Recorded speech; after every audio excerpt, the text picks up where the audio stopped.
Hello friends, IAS PCS study के इस online platform पे आपका स्वागत है। फ्रेंड्स, आपको यूपी पीसीएस सीसेट के लिए आज मैं आपको अंतर्वैयक्तिक क्षमता और निर्णय और समस्या समाधान की क्लासेस को कराने वाला हूँ। इंटरपर्सनल स्किल और कम्युनिकेशन स्किल्स को मैं आज पढ़ाऊँगा आज की क्लास में। और मैं आपको बता दूँ, ये एक बहुत ही बेहतरीन किताब है, शायद सबके पास नहीं होगी। सरेंदु मिश्र की है, बहुत अच्छी किताब है। इसमें जो है आपको अंतर्व्यक्ति संप्रेषण, इंटरपर्सनल स्किल्स और कम्युनिकेशंस को आज मैं पूरा कंप्लीट करा देने वाला हूं। और मैं आपको बता दूं, इस टॉपिक से आपको यूपी पीसीएस के सीसेट के पेपर में 18 से 20 क्वेश्चन हर साल आते हैं। कितने? 18 से 20 क्वेश्चन। और इस क्लास के बाद आपके 1820 क्वेश्चन जो है, इसमें से कम 15 तो ज़रूर ही अटेम्प्ट कर पाओगे, बिल्कुल आसानी से। ठीक है, एक भी प्रश्न आपका गलत नहीं होगा, क्योंकि बेसिक कॉन्सेप्ट अगर क्लियर हो गया तो आपको सवाल सॉल्व करने में बहुत ही आसानी होगी। तो 15 क्वेश्चंस आज आपके सीसेट के तैयार हो जाएंगे, तो ऐसे ही आप आधी लड़ाई सीसेट की जीत जाओगे। ठीक है, तो आज की क्लास को स्किप मत करना। बहुत ही बेहतरीन तरीके से, बिल्कुल सरल भाषा में हम लोग interpersonal communications and communication skills को हम लोग समझने वाले हैं। ठीक है, अंतर्वैयक्तिक संप्रेषण। शुरुआत करते हैं अपनी क्लास की। देखिए, ज्ञान और विज्ञान जो नॉलेज है और साइंस है, ठीक है, उसकी अगर हम थियोरेटिकल पर्सपेक्टिव से बात करें या फिर प्रैक्टिकल पर्सपेक्टिव से बात करें, उसकी सबसे जो मूलभूत जो इकाई होती है, यूनिट होता है, वो यूनिट क्या होता है कि सूचना। यानी सूचना जो होती है ना, इन्फॉर्मेशन, वो किसी भी चीज़ की एक मूलभूत इकाई होती है। जैसे मान लो कि सेल की खोज हुई, ठीक है, सेल यानी कोशिका की। अब सेल की खोज हुई, ये बात हमें कैसे मालूम चली? जाहिर सी बात है, कहीं ना कहीं से सूचना आई होगी। ठीक है, अच्छा, इसी तरह से आप मान लो कि कोई नॉलेज है, जैसे मान लो कोई थियरी दी गई, तो थियरी हमारे पास कैसे पहुंची है? सूचना के माध्यम से। हमने उस थियरी को कैसे समझा? ठीक है, कैसे समझा, कैसे इंटरप्रेट किया? जैसे मान लो आप न्यूटन के थर्ड लॉ को, बहुत सारे लोग जो है उसको मजाक के पर्सपेक्टिव में कहीं ना कहीं उसको एडजस्ट कर देते हैं। ठीक है, आपने मीम्स देखे होंगे। वो भी क्या है, एक थियरी को उस तरह से उसको एडजस्ट कर देगा। मतलब सूचना को किस प्रकार से ग्रहण करना है, ये भी जो है एक प्रकार से सूचना की एक अपनी विशेषता होती है। ठीक है, तो यानी किसी भी चीज़ की जो इकाई होती है ना, वो होती है सूचना। सूचना अगर स्वप्न देखो, विचार, सिद्धांत या तथ्य, कुछ भी हो सकता है। फैक्ट भी हो सकता है, इन्फॉर्मेशन, या फिर आपका जो है स्वप्न भी हो सकता है, कोई विचार भी हो सकते हैं, कोई थियरी भी हो सकती है। अच्छा, जो ये सूचना होती है ना, उसको अपने जो जहाँ गंतव्य है, जिसके लिए बनाई गई है, जिसके लिए सूचना दी जा रही है, वहाँ तक पहुँचाने की जो विधा होती है, उसको हम लोग संप्रेषण बोलते हैं, मतलब कम्युनिकेशन बोलते हैं। ठीक है, कोई भी इन्फॉर्मेशन, जैसे मान लो कि नरेंद्र मोदी जी ने ये जो है क्या बोला कि आपको, मतलब 8 नवंबर को आए और उन्होंने बोल दिया 1000 के नोट बंद हो जाएंगे। ठीक है, अब 1000 के नोट बंद हो गए, किसके लिए कहा? देश की जनता के लिए। किस, कहाँ पे आके कहा? मीडिया में, प्रेस में, मतलब वही जो है आप टीवी पे आकर कहा। तो जिसके लिए कहा, देश की जनता के लिए, क्या बात कही, वो तो सूचना है। कैसे पहुंचाया गया, मतलब मीडिया के माध्यम से, अखबारों के माध्यम से, टेलीविज़न के माध्यम से, तो वो चीज़ क्या हो गई? कम्युनिकेशन हो गई। ठीक है, अच्छा, कम्युनिकेशन में एक व्यक्ति अन्य से क्या करता है? शब्द, विचार, भाव, चित्र, ये 3-4 चीज़ें ध्यान लो। कोई भी व्यक्ति जो होता है, वो दूसरे व्यक्ति से कोई वर्ड्स, कोई थॉट, कोई भी जो भाव होगा, कोई भी फिगर्स होंगे, उसका इस्तेमाल करता है। ठीक है, अब सार्थक संप्रेषण जो होता है सूचना का, ठीक है, वही कम्युनिकेशन कहलाता है। जैसे अगर सूचना है और जब तक उसका सार्थक जो है संप्रेषण नहीं हुआ है, वो कम्युनिकेशन नहीं हो सकता। ठीक है, यानी अब देखो, अब सार्थकता कैसी उसकी सिद्ध होगी? तो मान लो कि अगर कोई ग्राही है, जैसे मैं ये देखो, एक ए है, ये सूचना देने वाला है, और बी जो है सूचना लेने वाला है। लेकिन इसने सूचना दी, लेकिन बी ने जो है सूचना को उल्टे तरीके से ले लिया, तो जाहिर सी बात है वो कम्युनिकेशन अच्छे तरीके से नहीं हुआ। ठीक है, तो यही बात कह रहा है कि संप्रेषण की जो सार्थकता होती है, वो क्या होती है? ग्राही पर निर्भर करती है, लेने वाले पर निर्भर करती है। ठीक है, इसलिए कम्युनिकेशन को कहा जाता है कि कम्युनिकेशन वह है जो प्राप्तकर्ता द्वारा समझा गया है। ठीक है, ये नहीं कि आपने जो भेजा, जिस उद्देश्य से भेजा, जिस मोटिव से भेजा, और जो चीज़ भेजा, जाहिर सी बात है ए ने बी को भेजा तो ए ने ए के द्वारा भेजे गए चीज़ों को कम्युनिकेशन नहीं कहेंगे, बल्कि सार्थकता तब सिद्ध होगी जब बी ने जिस प्रकार से संप्रेषण को या जो सूचना है उसको ग्रहण किया, यानी कि जो बी ग्रहण कर रहा है उसी के द्वारा जो है सार्थकता सिद्ध होगी, कम्युनिकेशन सही से लिया गया है या नहीं है, बल्कि वही संप्रेषण है जो प्राप्तकर्ता समझेगा। बात समझ में आ रही है? ये स्टेटमेंट बन करके यूपीपीसीएस के सी सेट में आपको आ सकता है। ठीक। अच्छा, कम्युनिकेशन शब्द की जब उत्पत्ति बात करते हैं हम लोग, तो लैटिन भाषा की कम्युनिस्ट शब्द से हुई है। कम्युनिस्ट शब्द का मतलब क्या होता है? सामान्य, यानी कि संचार जो होता है उससे तात्पर्य सूचना देने वाले और सूचना लेने वाले के बीच में उभयनिष्ठता स्थापित करना इसका मूल उद्देश्य होता है। अब आता है संप्रेषण के रूप। संप्रेषण 3 प्रकार के होते हैं। एक व्यक्ति जो होता है, पहला एक तो व्यक्ति वो स्वयं से संचार करेगा, मतलब मैं खुद से अपनी बात करता हूँ। जैसे मुझे आज मान लो कि मैं अपने ऐसे अकेले बैठा, कल मुझे पॉलिटी रिवीजन करना है, परसों ज्योग्राफी करना है, ऐसे करके मतलब मैं खुद से संचार कर रहा हूँ कि चलो हाँ ये चीज़ें मुझे करनी है, ठीक, या मुझे ये रिवाइज करना है, या आज मैंने रिवीजन किया तो मेरे कुछ याद नहीं है, याद नहीं हुई, ये स्वयं से संचार हो गया। दूसरी जो होती है व्यक्ति से संचार करना, ठीक है, मैं किसी अन्य व्यक्ति से बात कर रहा हूँ, ये जो है वो संचार है, दूसरे व्यक्ति से हो गया। और एक सामूहिक संप्रेषण, मतलब ग्रुप में। तो इसी प्रकार इसी चीज़ को, कम्युनिकेशन को हम लोग जो है 3 भाग में बांट लेते हैं, जिसकी इसी के आधार पे। तो कौन सा हो गया? तो एक हो गया अंतरावैयक्तिक संप्रेषण, ये सवाल बार बार पूछता है, अंतरावैयक्तिक, ठीक है, अंतर्वैयक्तिक और एक समूह संप्रेषण, यानी कि इंग्लिश में अगर आप बात देखो इंट्रापर्सनल। इंट्रापर्सनल क्या होता है कि एक साइकोलॉजिकल प्रोसेस होता है कि जिसकी जो पूरी रेंज होगा ना, उसकी परिधि में सिर्फ व्यक्ति स्वयं होगा, मतलब खुद से जो संचार किया जाता है उसको बोलते हैं इंट्रापर्सनल कम्युनिकेशन। मतलब प्रेषक भी मैं ही हूँ और ग्राहक भी मैं ही हूँ। जैसे मान लो प्राणायाम किया मैंने, ध्यान किया, ठीक है, और मेरे मन में अंतर्द्वंद चल रहा है कि मैं आज पॉलिटी पढ़ूँ, ज्योग्राफी पढ़ूँ या क्या पढ़ूँ, ठीक है। तो इसी को जो है हम लोग इंट्रापर्सनल कम्युनिकेशन बोलते हैं। अब आते हैं इंटरपर्सनल कम्युनिकेशन, यानी जब 2 व्यक्तियों की आपसी बातचीत होती है सामने बैठ कर के या फिर टेलीफोन के माध्यम से, इसको डायरेक्ट कम्युनिकेशन भी बोलते हैं। इसमें 2 तरफा होता है, ठीक है। इसमें सेंडर और रिसीवर बार बार बदलते भी रहते हैं, ध्यान देना, सेंडर और रिसीवर ये चाहे तो बदलते भी रहेंगे, मतलब 2 तरफा कम्युनिकेशन हो सकता है। इसकी फीडबैक भी मिलती है, यहाँ नीचे से फीडबैक भी मिलती है, ठीक है। फीडबैक क्या होता है हम लोग समझेंगे बातों को। अच्छा, इसमें जो यूज होता है, क्या टूल्स यूज होते हैं, तो कोई वाणी हो, मतलब जो आवाज़ निकल रही हो, संकेत कोई हो, चेहरे का मेरा हाव भाव क्या है, शारीरिक भाषा है, ठीक है। इन सारी चीज़ों से इंटरपर्सनल कम्युनिकेशन इस्टेब्लिश होता है, मतलब कि अंतर्वैयक्तिक संप्रेषण, 2 व्यक्तियों की आपसी बातचीत, ठीक है। अच्छा, ग्रुप कम्युनिकेशन क्या होता है? ग्रुप कम्युनिकेशन का विस्तृत रूप जो होता है, इसमें 2 से अधिक व्यक्ति होंगे, ठीक है। इसमें संचारकर्ता और कई व्यक्तियों के मध्य जो कम्युनिकेशन होता रहता है, किंतु ध्यान देना यहाँ पे फीडबैक जो होता है वो तत्काल होता है, लेकिन मिक्स होगा, क्योंकि बहुत सारे लोग होंगे ना, बहुत सारे लोग होंगे, इसमें नॉइज भी आएगी। जब काफ़ी लोगों से बात करोगे तो हल्ला हपाड़ तो होता ही है, ठीक है, शोर व्यवधान, तो इसकी समस्या पाई जाती है। लेकिन अच्छा, इसका फीडबैक जो होगा वो जो इंटर पर्सनल कम्युनिकेशन होता है उसके मुकाबले जो होता है धीमा होगा और व्यवधान, मतलब उसमें इंटरप्शंस आएंगे, ठीक है। ये बातें हमने देखी। अच्छा, इंटरपर्सनल का, जैसे खुद से आप जो है रात में बैठ कर टाइम टेबल बनाए होंगे कि मुझे कल क्या पढ़ना है, इंटरपर्सनल स्किल्स हो गया। गर्लफ्रेंड से बतियाए होंगे, इंटरपर्सनल स्किल्स हो, कम्युनिकेशंस हो गए। और ग्रुप कम्युनिकेशन, कॉज कई सारे लोगों के बीच में बातचीत हो रही है तो वो ग्रुप कम्युनिकेशन हो गया। तो ये सारी चीज़ें हैं, बेहद आसान तरीके से आप इसको समझना, ठीक है। अच्छा, अब आता है, अब देखो इसका सबसे एग्जाम्पल क्यों मैंने गर्लफ्रेंड का देखो यहाँ पे वाणी, संकेत, चेहरे के हाव भाव और शारीरिक भाषा, इन सभी चीज़ों से आप उसके बातों को पता कर सकते हो कि क्या नाराज़ है, गुस्सा है, खुश है, मतलब जो भी हो, ठीक है। तो ये सारी चीज़ों को आप खुद भी मतलब अपने आप पे रख के चीज़ों को देखना, सभी चीज़ें जो होती हैं ना वो स्पष्ट तरीके से आपको मालूम चल जाएंगी कम्युनिकेशन में, ठीक। अब आते हैं एलिमेंट ऑफ कम्युनिकेशन, ठीक। तो एलिमेंट ऑफ कम्युनिकेशन में हम लोग बात करते हैं क्लाड शैनन और वारेन वीवर का संचार मॉडल। जैसे मैंने दोस्तों मास कम्युनिकेशन पढ़ा है मास्टर्स BHU से, तो उसमें हम लोगों को पूरा कम्युनिकेशन और पूरी मतलब जर्नलिज्म ही था, तो बहुत सारी चीज़ें हम लोगों ने उसमें पढ़ी हैं, ठीक है।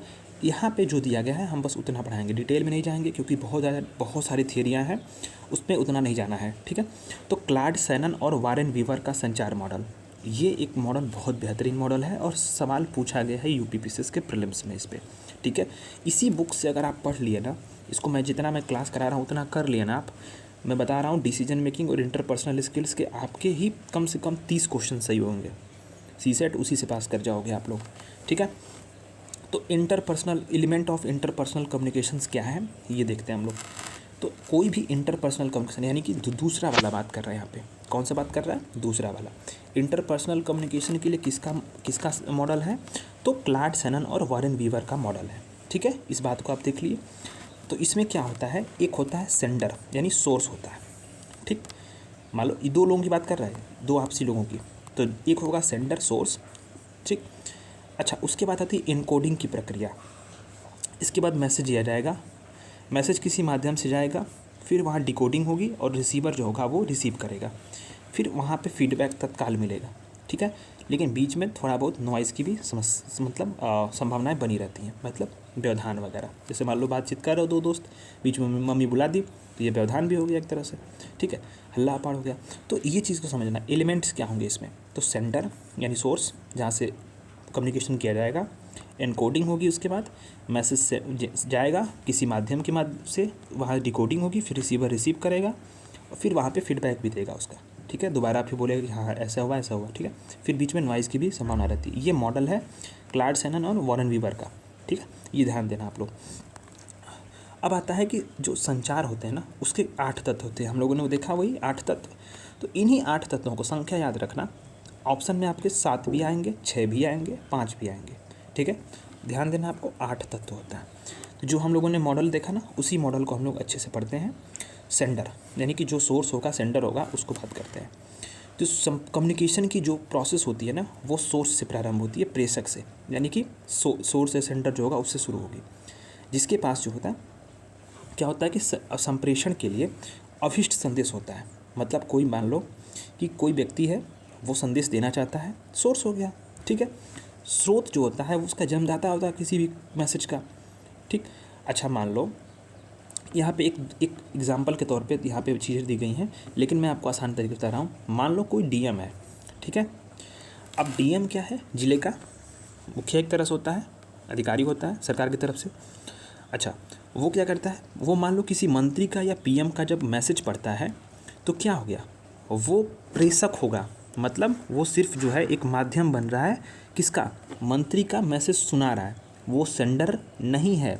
सेंडर कौन है, पीएम है, ठीक है। इस बात को ध्यान देना आप। लेकिन जब डीएम ही जो है वो खुद ही कोई आदेश देगा या संदेश देगा, तो वो सोर्स बन जाएगा। इस बात को आपको ध्यान देना ना। अगर मान लो एग्जाम्पल देना, इस पर बहुत अच्छा एग्जाम्पल दिया भाई, ये किसी भी मंत्री का, किसी भी पीएम का या किसी वरिष्ठ अधिकारी का अगर मैसेज डीएम पढ़ के सुनाता है तो एक मीडियम बन जाएगा वो, ठीक है, मीडियम बन जाएगा। लेकिन अगर वो डीएम और सोर्स कौन होगा, तो सोर्स जो मंत्री या अमुक व्यक्ति या जो भी होगा वो। लेकिन अगर यही जो डीएम है, अगर ये खुद ही कोई मैसेज या नोटिस देगा या बातें करेगा, तो आप समझो ये क्या होगा, ये सोर्स बन जाएगा, ठीक है। अच्छा, अब आता है संकेतन।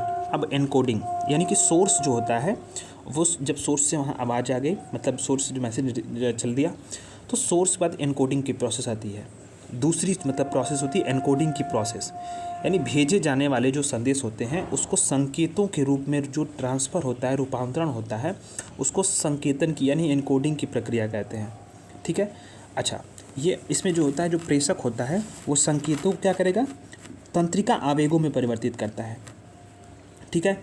जैसे मान लो, मतलब जैसे हाव भाव चेहरे की हो गई, या फिर जो मतलब बोलने के लिए उठना, या फिर मतलब जो चीज़ें होती हैं ना, वो तंत्रिका आवेग होते हैं, उसमें वो चेंज करता है। काफ़ी आसान भी हो सकता है, जैसे भोजन के लिए आमंत्रित करना, और कठिन के लिए हो सकता है, जैसे मान लो कि कोई योजना है उसका काम करना है तो उसके लिए रिपोर्ट तैयार करना। जैसे भोजन के लिए तो बुलाया मैंने, चलो जाओ, तुरंत उठा और मैंने चलाया। ये चीज़ें क्या हो गई, ये मतलब आसान भी हो सकती हैं एनकोडिंग की प्रक्रिया, और कठिन भी हो सकती है, ठीक है। ये परिस्थिति पे डिपेंड करेगी सोर्स का संदर्भ मैसेज कैसा है, ठीक है। अब आता है सोर्स, संदेश। तीसरा मैसेज आता है। देखो यहाँ पे देखा ना, पहली सेंडर, फिर एनकोडिंग, फिर मैसेज। तो मैसेज क्या है, यह स्रोत और संकेतन का क्या होगा, भौतिक रूप होगा। मतलब संकेतक में क्या हो रहा है, तंत्रिका आवेगों में परिवर्तित हो रहा है, ठीक है, तंत्रिका आवेग। और सोर्स क्या है, वो चीज़ें मतलब जो जहाँ से मैसेज दी जा रही हैं उसका फिजिकल रूप जो होता है वो मैसेज होता है, ठीक है। अब सोर्स और एनकोडिंग से जो भी चीज़ें आएंगी वही उस मैसेज में प्रतिबिंबित होगा, या तो लिखित होगा या फिर मौखिक होगा या फिर अशाब्दिक व्यवहार जैसे चेहरे के हाव भाव, गुस्सा या जो कुछ हो सकता है उसके माध्यम से जाएगा, ठीक है। तो मैसेज ये हो गया। अच्छा, जब हम बोलते हैं तो स्पीच मैसेज होता है, जब हम लिखते हैं तो रिटन मैसेज होता है, सीधी बात। अब आते हैं हम लोग माध्यम। तो माध्यम में देखो, तो जो माध्यम होता है, जैसे जो मीडियम होता है उसका तात्पर्य उस साधन से होता है जिसके द्वारा जो संदेश होगा वो प्रेषक से प्राप्तकर्ता तक पहुंचेगा। कोई प्रेषक है, भेजने वाला ए व्यक्ति और बी व्यक्ति, बीच में मीडियम ही तो है किसी माध्यम से, मैंने वो चैनल, वो पथ है जिससे संदेश जो है भौतिक रूप से प्रेषित होता है। अब यहीं पे जो है मास कम्युनिकेशन की सबसे बहुत ज़्यादा पहुंच होती है, क्योंकि बड़े माध्यम में लोगों की इसमें शामिल होते हैं। तो यही हम लोगों को पढ़ना होता था, मैंने इसमें पढ़ाई की है, मास्टर्स किया, तो मास कम्युनिकेशन यहीं पे आता था। यानी जो सेंडर है ए और रिसीवर है बी, इसके बीच का जो पाथ होगा वो तो एक मीडियम होगा ना, वही माध्यम होगा जिसके माध्यम से जो संदेश होगा वो पहुँचेगा। जैसे मान लो नरेंद्र मोदी जी ने कोई नोट बंद किया, ये बातें कैसे पहुँची, टीवी पे आए 8 बजे लाइव, और वो टीवी के और अखबारों के माध्यम से, रेडियोज़ के माध्यम से, सोशल मीडिया के माध्यम से किसके पास पहुँची, जनता के पास पहुँची, ठीक है। तो ये माध्यम जो बन रहा है वही तो मास कम्युनिकेशन है। यहाँ मास कम्युनिकेशन का मतलब क्या होगा, मास मतलब बहुत बड़े समूह में लोगों की जो इकट्ठा होना, ठीक है, बड़ी संख्या के लोगों को जुड़ते हैं। अब इसमें क्या आता है, इसमें ट्रेडिशनल मीडिया आती है। यहाँ ध्यान देना, जो मास कम्युनिकेशन हो गया यहाँ पे, मास कम्युनिकेशन यहाँ पे, इसमें ट्रेडिशनल मीडिया, जैसे ट्रेडिशनल मीडिया में क्या आता है, बुक्स हो गया, न्यूज़पेपर हो गया, रेडियो हो गया, दूरदर्शन हो गया, टीवी हो गया, ठीक है। अब आता है न्यू मीडिया। अभी जो न्यू मीडिया की क्या स्थिति है, जैसे सोशल मीडिया आपका ट्विटर हो गया, जैसे मान लो आप प्रोटेस्ट कर रहे थे यूपी पीसीएस के आंदोलन के लिए, आपने देखा होगा तुरंत सूचनाएं प्रसारित हो रही थी, कैसे, टेलीग्राम के माध्यम से, ठीक है, ट्विटर के माध्यम से ट्रेंड करा रहे थे, आप लोग कर रहे थे ना, व्हाट्सएप पे संदेश भेजकर लोगों को बुला रहे थे। तो ये क्या था, ये न्यू मीडिया था, लोगों से जुड़ने का, ठीक इसी तरह से जो होता है ईमेल का, एसएमएस का, वीडियो कॉन्फ्रेंसिंग का, ये न्यू मीडिया आती है। इसमें भी जो संचार, जो संप्रेषण होगा व्यक्तिगत होगा और दो तरफा भी होगा, मतलब पर्सनल भी हो सकता है और कई लोगों के बीच में हो सकता है। अब प्रेषक पर निर्भर कर रहा है कि किस प्रकार का जो है चैनल से वो संदेश को भेजना चाहता है। इसके लिए चाहे तो वो ऑफिशियल या अनऑफिशियल माध्यम का प्रयोग कर सकता है। बात समझ में आई। अच्छा, अब आते हैं डिकोडिंग। ये बहुत इंपॉर्टेंट है चीज़ें, समझ लेना, बहुत यहाँ से सवाल बनते हैं, सीधे सीधे सवाल बनते हैं। आप देखना कभी, अभी PYQs में अगर नेक्स्ट क्लास में कराऊंगा तो उसको आप देखना, सीधे आप हैरान हो जाओगे, इतने सारे प्रीवियस क्वेश्चंस आराम से सॉल्व हो गए। अच्छा, डिकोडिंग समझ, जब संदेश को ऐसे रूप में बदलना जो प्राप्तकर्ता समझ सके, या डिकोडिंग बोलते हैं, ठीक है। मान लो कि कोई प्रेषक है, मैसेज आ गया, तो डिकोड तो होगा तभी तो समझ पाओगे ना आप, ठीक है। ऐसा तो है नहीं, मान लो कि कोई ट्विटर पे किसी ने ट्वीट किया और वो आपका व्यक्ति जो है वो तमिलनाडु का है और तमिलनाडु से तमिल में ट्वीट किया, ट्विटर पे आप जाओगे, देखो वहाँ पे ट्रांसलेट इनटू इंग्लिश लिखा होगा, उस डिकोड करेगा तभी तो आप समझोगे। रिसीवर, बात समझ में आ रही है। रिसीवर संदेश जो होता है वो जिस व्यक्ति की प्राप्ति के लिए भेजा जाता है उसे प्राप्त करता या रिसीवर बोलते हैं या प्रापक बोलते हैं। अच्छा, मान लो कि संप्रेषण मिल गया, तो फीडबैक भी तो ज़रूरी है, प्रतिपुष्टि भी तो ज़रूरी है कि आपके पास संदेश पहुंचा कि नहीं पहुंचा, या जिस रूप में उसे भेजा गया है वो आपको प्राप्त हुआ है या नहीं हुआ है, ठीक है। तो इसी विधा को फीडबैक बोलते हैं। फीडबैक आप जानते ही होंगे, शब्द से ही मालूम चल रहा होगा कि किसी चीज़ को पुष्टि करने के लिए हमें जो है जो बातें कही जाती हैं वो फीडबैक होता है, ठीक। अच्छा, अब आता है कि संचार में प्रतिपुष्टि जो होता है वो संदेश के विपरीत होती है। ये बात है ना, इस वाले लाइन को आप नोट करना, ये सीधे दे देगा कि जैसे मान लो कि ये ए है और ये बी है, ठीक है। तो जितनी सारी प्रोसेस आपने देखी सब कुछ क्या था, एक डायरेक्शन यूनिडायरेक्शनल थी, लेकिन जो फीडबैक आएगा वो उल्टा आएगा, क्योंकि ये जो व्यक्ति बोलेगा ना कि हाँ मुझे ये चीज़ मिली है, या फिर जो है ये ऐसा हुआ, क्योंकि वो जब तक बोलेगा नहीं कि हाँ मेरे पास संदेश मिल गया, या फिर चलो ठीक है जो कुछ भैया आपने संदेश भेजा है, ठीक है। ऐसे मान लो आपने जो है गर्लफ्रेंड को गुड मॉर्निंग बोल दिया, गुड मॉर्निंग जो है उसने दोबारा जब तक उसने सीन नहीं किया और सीन करने के बाद आपको रिप्लाई जीएम नहीं किया, गुड मॉर्निंग नहीं किया, तब तक आप बेचैन रहोगे। सीधी बात कि मिला कि नहीं मिला, क्यों नहीं उठा, क्यों मैसेज नहीं सीन हो रहा है, क्या इशू आ रहा है। तो यही चीज़ को उठा कर देखो ना आप सीधे, हाँ वो चीज़ होती है, ये उल्टा डायरेक्शन यूनिडायरेक्शनल जो होता है ये, ठीक है। अच्छा, अब आता है कि जो जहाँ संदेश जो होता है वो प्रेषक से प्राप्तकर्ता के पास संचारित होता है, वहीं जो प्राप्तकर्ता से जो होता है फीडबैक होगा प्राप्तकर्ता से प्रेषक के पास संचालन करेगा। वही बात है, एक प्रकार का ये भी एक मैसेज ही होता है, ठीक है। इसमें एक्नॉलेजमेंट लेटर से बोल करके हाँ बोलना, सहमति असहमति सिर हिलाना, ये सभी चीज़ें इसमें शामिल हो जाती हैं, ठीक है। जैसे मान लो नेताजी भाषण दे रहे हो मंच पे, तो लोग ताली बजा देते हैं, तो क्या ये फीडबैक है? हाँ, नेताजी की बात पसंद आई, ठीक है। जैसे आप टीचर पढ़ा रहे हो तो विद्यार्थी सर हिलाएंगे, ये भी एक प्रतिपुष्टि होता है, सहमति होता है, ठीक है। अब फीडबैक से होता क्या है, इसकी विशेषताएं क्या होती हैं, ठीक है। तो ये बात समझना कि फीडबैक से जांच ये हो जाती है कि कोई व्यक्ति संदेश पहुंचाने में कितना सफल रहा। जैसे नरेंद्र मोदी जी माना जाता है कि जो एक बहुत ही बेहतरीन कम्युनिकेटर हैं, जब मंच पे आते हैं तो जनता से वो इतने अच्छे तरीके से कम्युनिकेट करते हैं कि जनता जो उनकी बातों को सुनती है वो कहीं ना कहीं जो होता है वो मंत्रमुग्ध हो जाती है और उनके जो पक्ष में वो वोट करती है, या फिर जो भी कह लो आप, उनसे सहमत हो जाती है। ऐसा कैसे होता है?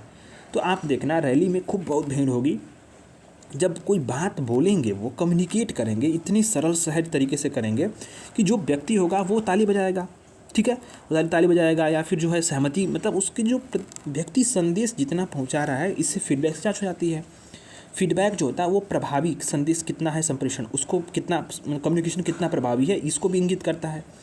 अच्छा, जब फीडबैक जैसे मालूम चलता है कि जैसे मान लो राहुल गांधी हैं, वो बेहतरीन कम्युनिकेटर एज़ यूजुअल तो नहीं माने जाते हैं। कैसे कि क्योंकि देखो समस्या क्या है कि वो इंग्लिश, मतलब जहाँ तक ये पॉलिटिकल नहीं जा रहा हूँ मैं, ये आपको समझाने के लिए बता रहा हूँ कि इसमें आप इसको पॉलिटिकल बिल्कुल मत लेना। राहुल गांधी जी का कम्युनिकेशन थोड़ा कमज़ोर है as compare to Narendra Modi. क्यों? क्योंकि वहाँ संदेशों में सुधार की सीमा जो किस तक आ सकता है, ये फीडबैक से मालूम चलता है। उतनी तालियां नहीं बजती जितनी मंच पे, जितनी राहुल गांधी नरेंद्र मोदी को बजती हैं। तो क्यों, ये क्या बताता है? फीडबैक जो थोड़ा बहुत दिखाता है ना कि संदेश में सुधार की किस्म की सीमा। हालांकि अब तो काफ़ी वो भी अच्छे तरीके से वो जो है कम्युनिकेट करना सीख गए धीरे धीरे, लेकिन पहले तो उनके भाषण को उठाकर देखना।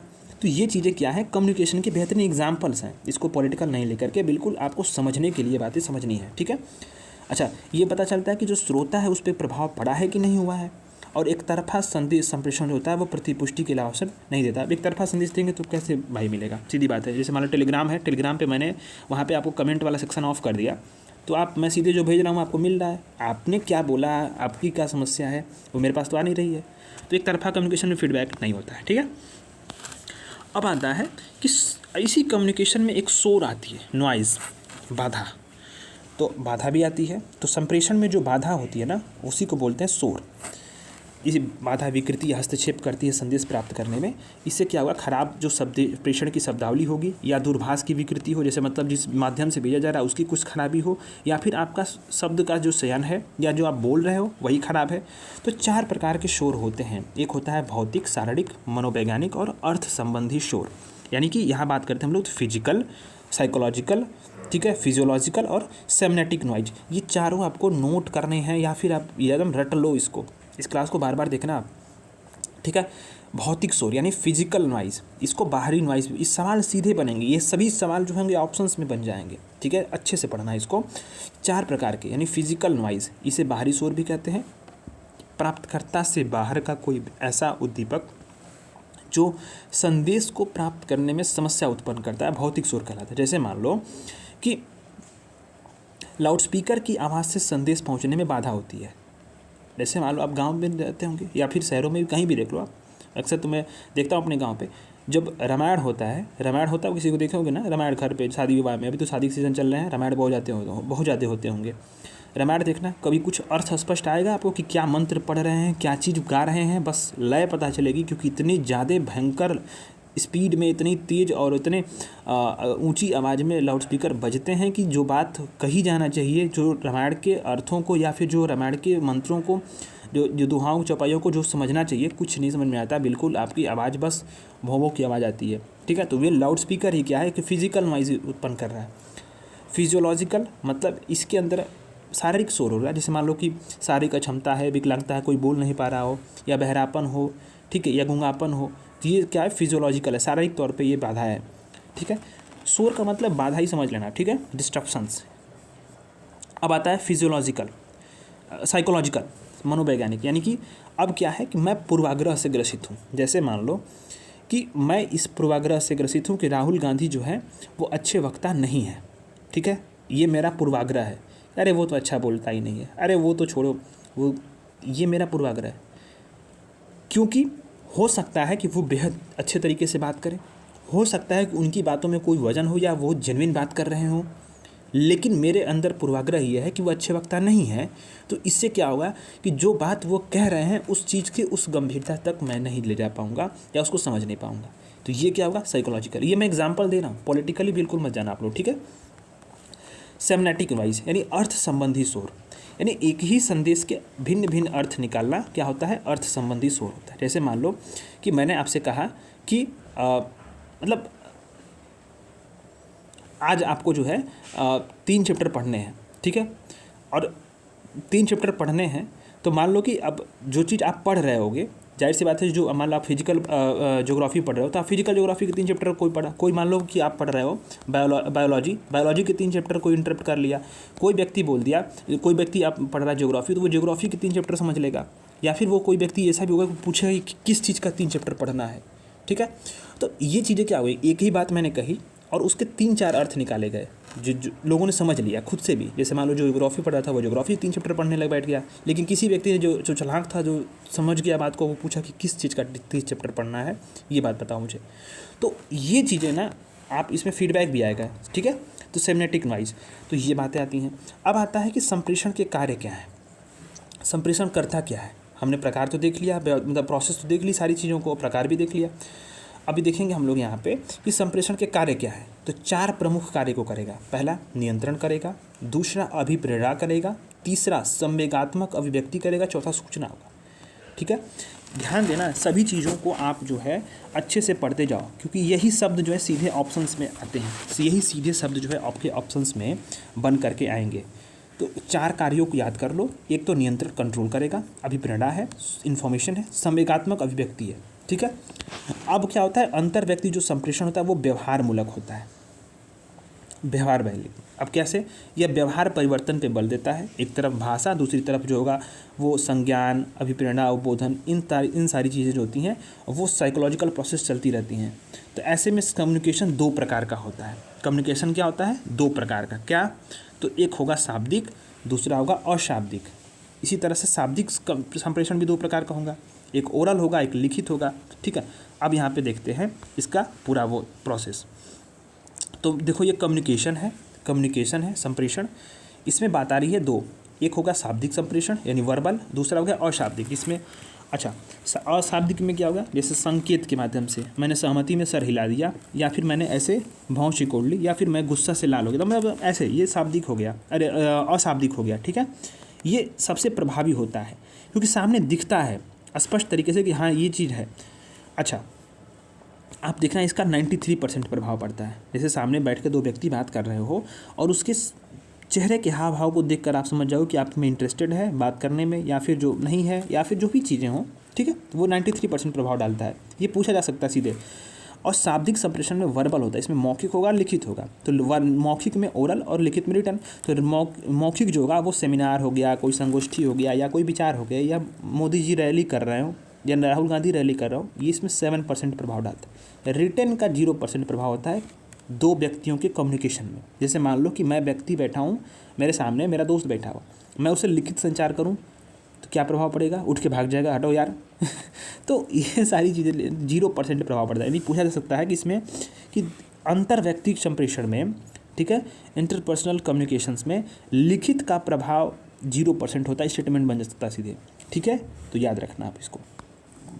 अब आता है ओरल कम्युनिकेशन। अब मान लो कोई व्यक्ति मुंह से कोई बात कह रहा हो, सूचना दे रहा हो, उसको मौखिक संप्रेषण बोलेंगे। सबसे प्रमुख माध्यम होता है जिसमें भाषण हो गया, वार्तालाप हो गया, समूह की ग्रुप डिस्कशन हो गया, या अफवाहें हो गई, या फिर ग्रेप पॉइंट, अंगूरी लता, ये सब सारी चीज़ें होती हैं, ये संप्रेषण के आते हैं।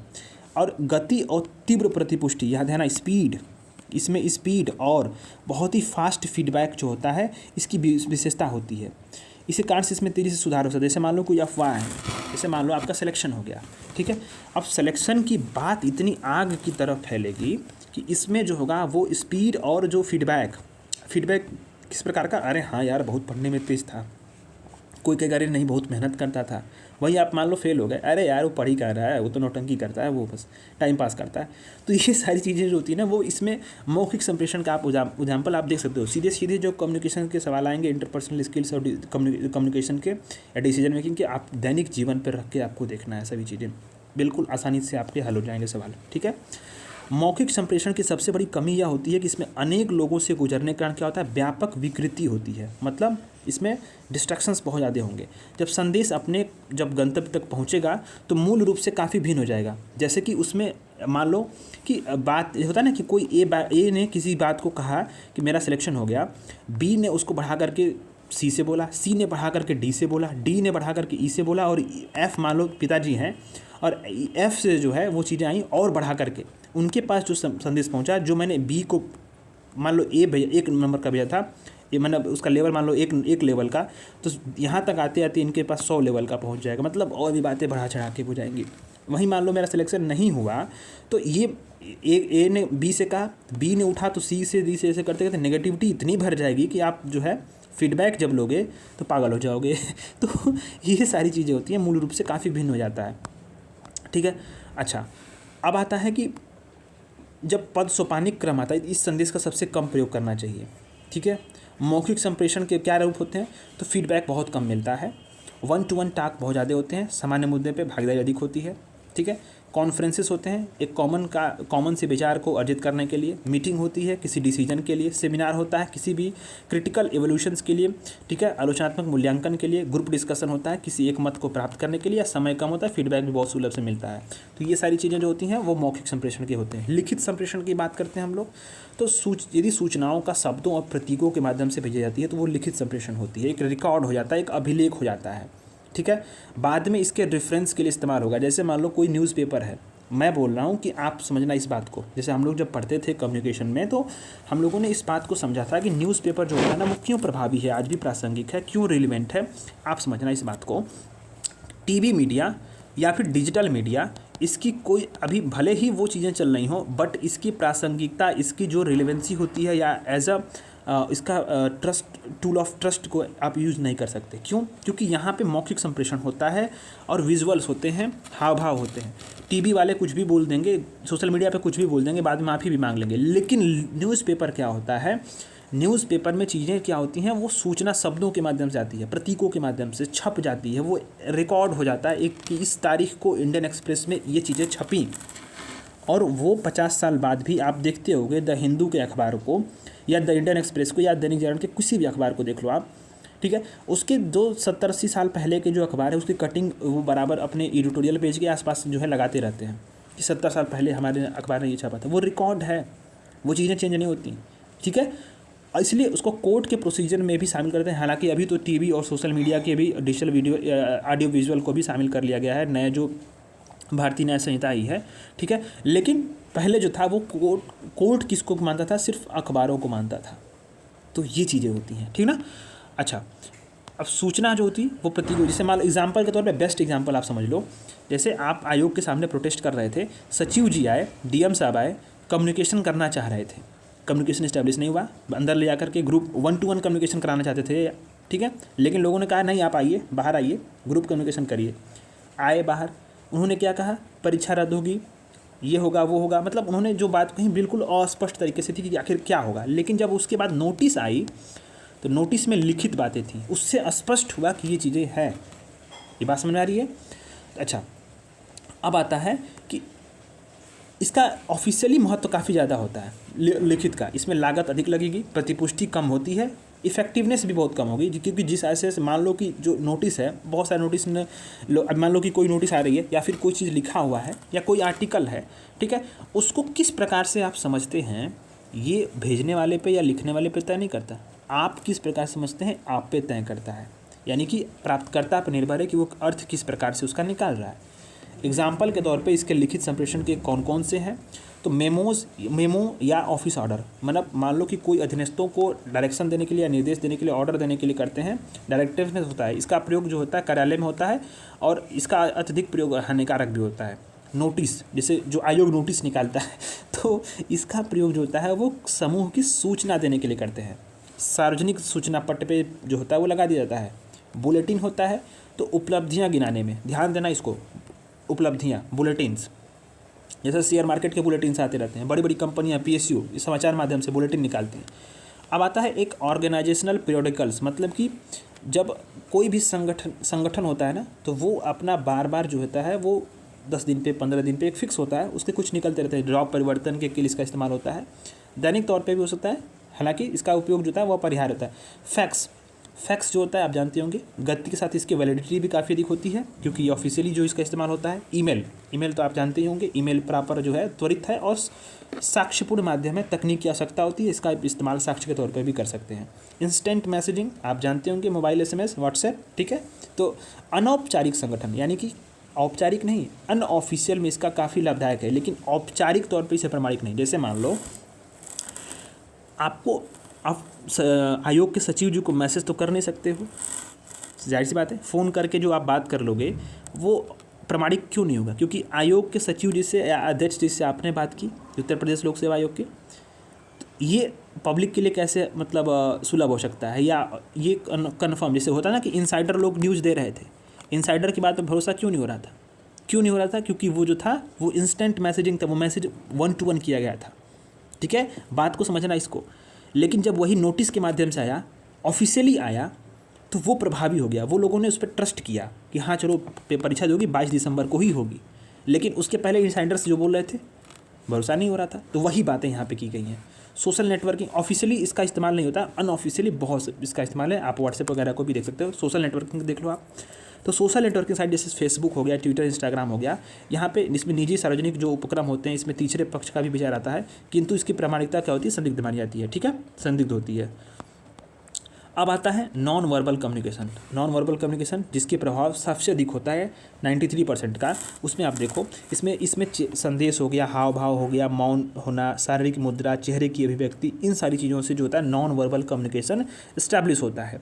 जब एक व्यक्ति कुछ कहता है तो इम्पॉर्टेंट होता है, किंतु जब वह कुछ नहीं कहता है तो भी इम्पॉर्टेंट होता है, क्योंकि कम्युनिकेशन हो रहा होता है। आप समझना इस बात को। मौन जो होता है ये मौन भाषा होती है। जैसे मान लो आपने बात किया, ठीक है, अच्छा आपने अपने बहुत ही प्रिय मित्र से बात किया और वो आपकी बात का रिप्लाई नहीं किया, तो क्या वो कम्युनिकेशन ख़त्म हो गया? बिल्कुल नहीं। आपके मन में क्या विचार है? अरे यार हो सकता है कुछ प्रॉब्लम है, आखिर क्यों नहीं बोल रहा है, आखिर क्या समस्या आ गई है, होता है ना चीज़ों, कुछ तो दिक्कत में होगा तभी ऐसा रिप्लाई नहीं किया होगा। मतलब कम्युनिकेशन वो ख़त्म नहीं होता, बिल्कुल वो चलता रहता है, क्योंकि ये जो है चेहरे के हाव भाव, संदेश, इस शारीरिक मुद्रा, ये क्या होता है, ये बिल्कुल नॉन वर्बल कम्युनिकेशन होता है, बहुत इफेक्टिव होते हैं इंटरपर्सनल स्किल्स में, ठीक है। अब आता है कि लिखित और मौखिक संप्रेषण के साथ ही जो होता है नॉन वर्बल कम्युनिकेशन का भी इस्तेमाल होता है, ठीक है। यदि संप्रेषण में हम बोली गई बातों पर निर्भर होते हैं, परंतु इसमें यद्यपि जो होता है कि हम बोली गई जो बात होती है उस पर निर्भर होते हैं, किंतु नॉन वर्बल कम्युनिकेशन का बहुत अधिक रोल होता है, ठीक है। हमारा संप्रेषण एक सीमा तक नॉन वर्बल भी होता है, इसलिए बातचीत करने के साथ इसका भी प्रयोग होता है। और बातचीत जब कर रहे हो तो उसमें नॉन वर्बल कम्युनिकेशन का जब यूज करोगे तो इसका एक नया अर्थ हो जाता है, ठीक है। इस बात को आपको जानना।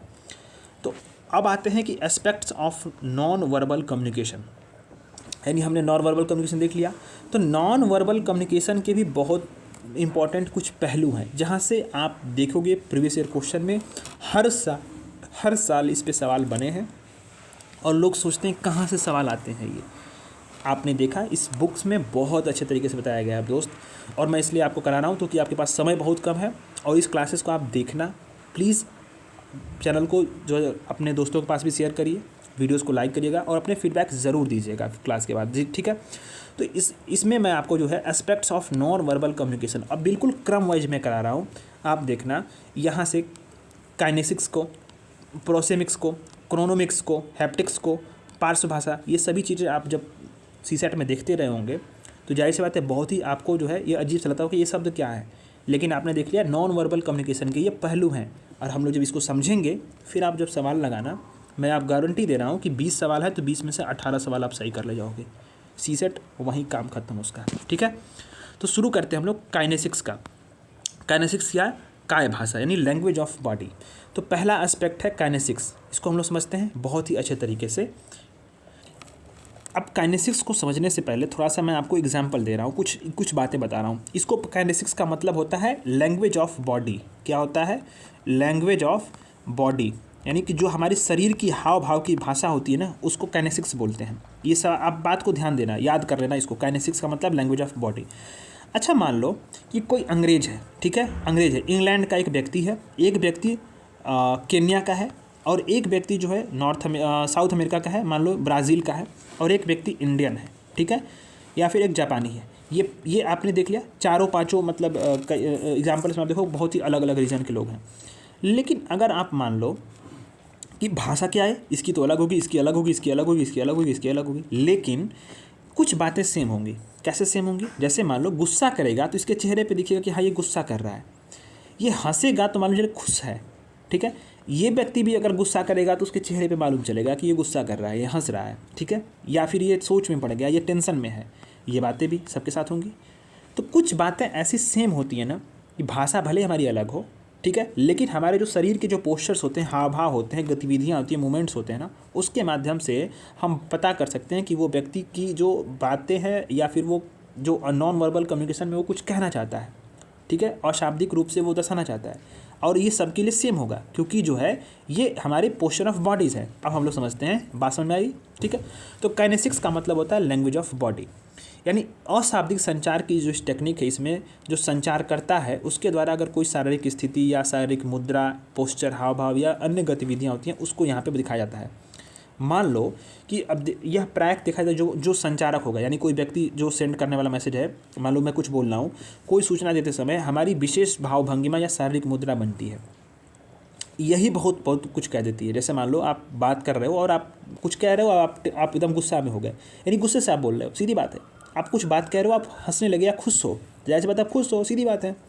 तो इसका व्यक्ति अर्थ आसानी से निकाल लेता है। डार्विन ने पहली बार विश्व भ्रमण किया और मुख मुद्राओं को, यानी मुंह के मुद्राओं का उसने क्या किया कि मुख जो होता है, चेहरा, उसका जो होता है साइंटिफिक उसने स्टडी किया और बताया कि विश्व के जो लोग होते हैं सभी स्थानों के बहुत ही कम अंतरों के साथ जो है समान अभिव्यक्ति करते हैं कुछ संदेशों को भेजने के लिए। जैसे मान लो क्रोध हो गया, हर्ष हो गया, उदासी, विरुचि, भय, आश्चर्य, ये सभी चीज़ें ऐसी हैं कि 6 आधारभूत, यहाँ ध्यान देना, इसको नोट करना आप लोग, 6 आधारभूत, ठीक है, क्रोध, हर्ष, उदासी, विरुचि, भय, आश्चर्य, इन सभी चीज़ों में विश्व के जो अनेक रीजन से कहीं से भी आप उठा लो, इसलिए मैंने आपको 5 एग्जाम्पल्स दिए, ठीक है, 5 देशों के, उनके ये जो क्रोध हो गया, हर्ष हो गया, उदासी, विरुचि, भय, आश्चर्य, इसकी भाव भंगिमाएँ जो होती हैं, बॉडी पोस्चर्स होगा, मूवमेंट होगा, वो बिल्कुल सेम होगा। भले बातें अलग हो, भाषा अलग हो, कोई ब्राज़ीलियन बोलता हो, कोई कुछ भी बोलता हो, कोई इंडियन जापानी बोलता हो, कुछ भी हो, ठीक है।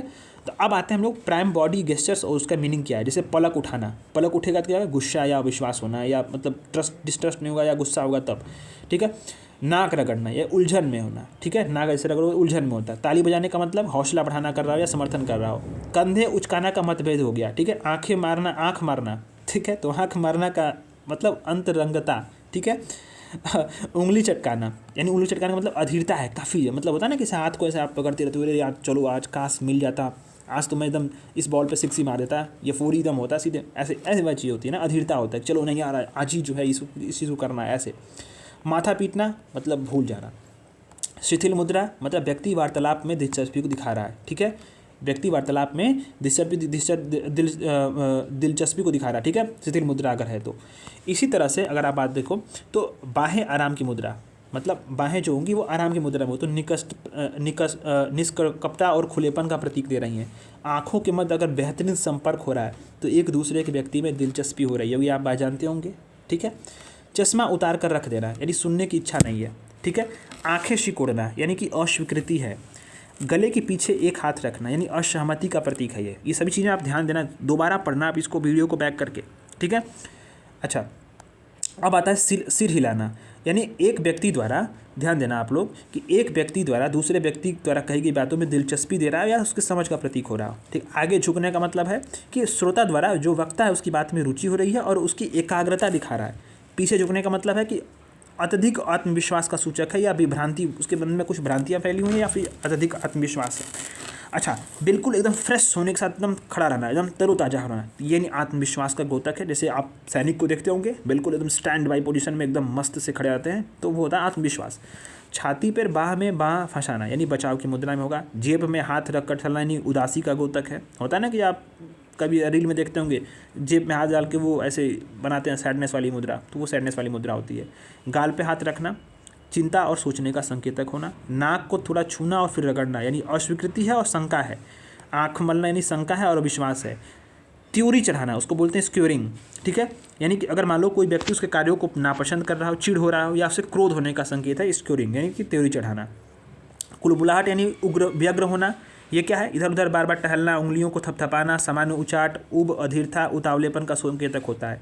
जम्हाई लेना, ठीक है, यॉर्निंग बोलते हैं, या उब या भ्रम का द्योतक है। अब आते हैं नेक्स्ट जो आपका भाव भंगिमा होती है, यानी कि एक तो आपने काइनेमिक्स को अच्छे तरीके से कर लिया, ठीक है, काइनेसिक्स को, यानी काइनेसिक्स आपने देख लिया, ये एस्पेक्ट है, यानी नॉन वर्बल कम्युनिकेशन के और शाब्दिक संचार के प्रमुख पहलू में से काइनेसिक्स को आपने देख लिया। अब आते हैं हम लोग प्रोसेमिक्स। प्रोसेमिक्स भी कई बार पूछता है और ये आपने देखा होगा, ये आपको बहुत दिक्कत करता होगा। प्रोसेमिक्स समझ ही नहीं आता कि आखिर ये है क्या यार। तो हम लोग इसमें समझेंगे प्रोसेमिक्स क्या होता है, ठीक है। प्रोक्सेमिक्स क्या होता है, यानी इसको बोलते हैं हम लोग अंतराल की भाषा, लैंग्वेज ऑफ स्पेस, ठीक है। अब जैसे मान लो कि ये एक संचारक है ए, ठीक है, और ए है एक बी, ठीक, इसके बीच में दो कम्युनिकेशंस जब हो रहे होंगे तो यहाँ पे कुछ भौतिक अंतराल होंगे, ठीक है, कुछ गैप होगा, कुछ डिस्टेंस होगा। इसी के माध्यम से जो है, जो ये अशाब्दिक है, पहली बात तो वर्बल तो है नहीं ये, ठीक है, हाव भाव से ही हमको अध्ययन करना है। तो कितना स्पेस है दैनिक, मतलब भौतिक वातावरण में स्पेस, समय, इन सभी चीज़ों को जो है इसमें शामिल करते हैं, यानी कितनी दूरी है, उसके माध्यम से श्रोता और जो वक्ता होगा उसके माध्यम से अंतर्निहित जो भाव होंगे उसकी अभिव्यक्ति होती है, ठीक है। तो हम लोग इसमें किस में आता है, प्रोक्सेमिक्स में आता है। जैसे मान लो कि भौतिक अंतराल, जैसे नज़दीक देखो, संबंधों की मधुरता अगर मान लो खूब अच्छी होगी तो भौतिक अंतराल यानी गैप जो होगा, जैसे बिल्कुल नज़दीक बैठ के बात करेंगे, संबंध जितने दूर होंगे उतने ही हमारे अंतराल बढ़ते जाएंगे, ये ग्राफ दिखा रहा होगा, ठीक है। ये बात आप समझो। जैसे देखो, मान लो बोल रहा हूँ एक बॉयफ्रेंड गर्लफ्रेंड है, ठीक है, ये जो होगा ये बिल्कुल नज़दीक होगा। एक माता पिता, ठीक है, इसका संबंध क्या है, एकदम बिल्कुल नज़दीक। जैसे आप, ये तो बिल्कुल होगा नहीं, गोद में बैठ के सो जाते हो आप लोग, ठीक है, ऐसे भी सर रख देते हो।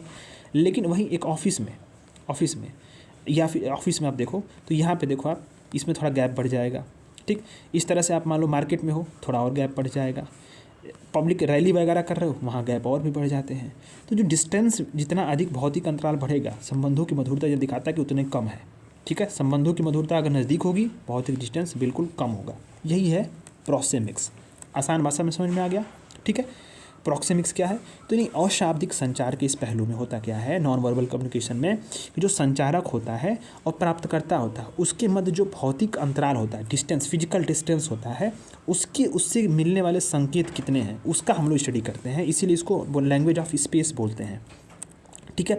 अच्छा, इसमें होता क्या है, भौतिक वातावरण को भी इसमें हम लोग शामिल करते हैं कि कितना फिजिकल डिस्टेंस है, ठीक है, और भौतिक वातावरण है क्या चीज़, ठीक।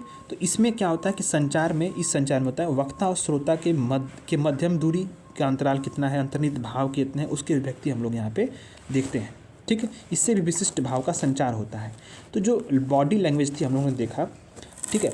तो स्थान भाषा भी अपने आप में एक तरह की दिखाती है कि किस प्रकार से अंतर्निहित संदेश जा रहा होगा, या फिर मतलब क्या, किस तरह की रिलेशंस हैं, ठीक है। तो बॉडी लैंग्वेज तो हमने देख लिया कि बॉडी पोस्चर से काइनेसिक्स को, लेकिन यहाँ प्रोक्सेमिक्स क्या है, इस लैंग्वेज ऑफ स्पेस को यहाँ पे बताता है, ठीक है। तो देखना, अब यहाँ पे आप समझो कि आमने सामने फेस में, ठीक, जो वक्ता होगा या श्रोता होगा उसके मध्य दूरी, जो स्पेस गैप होगा, उसका एक विशिष्ट अर्थ होता है, ठीक है, उसका एक विशिष्ट अर्थ होता है।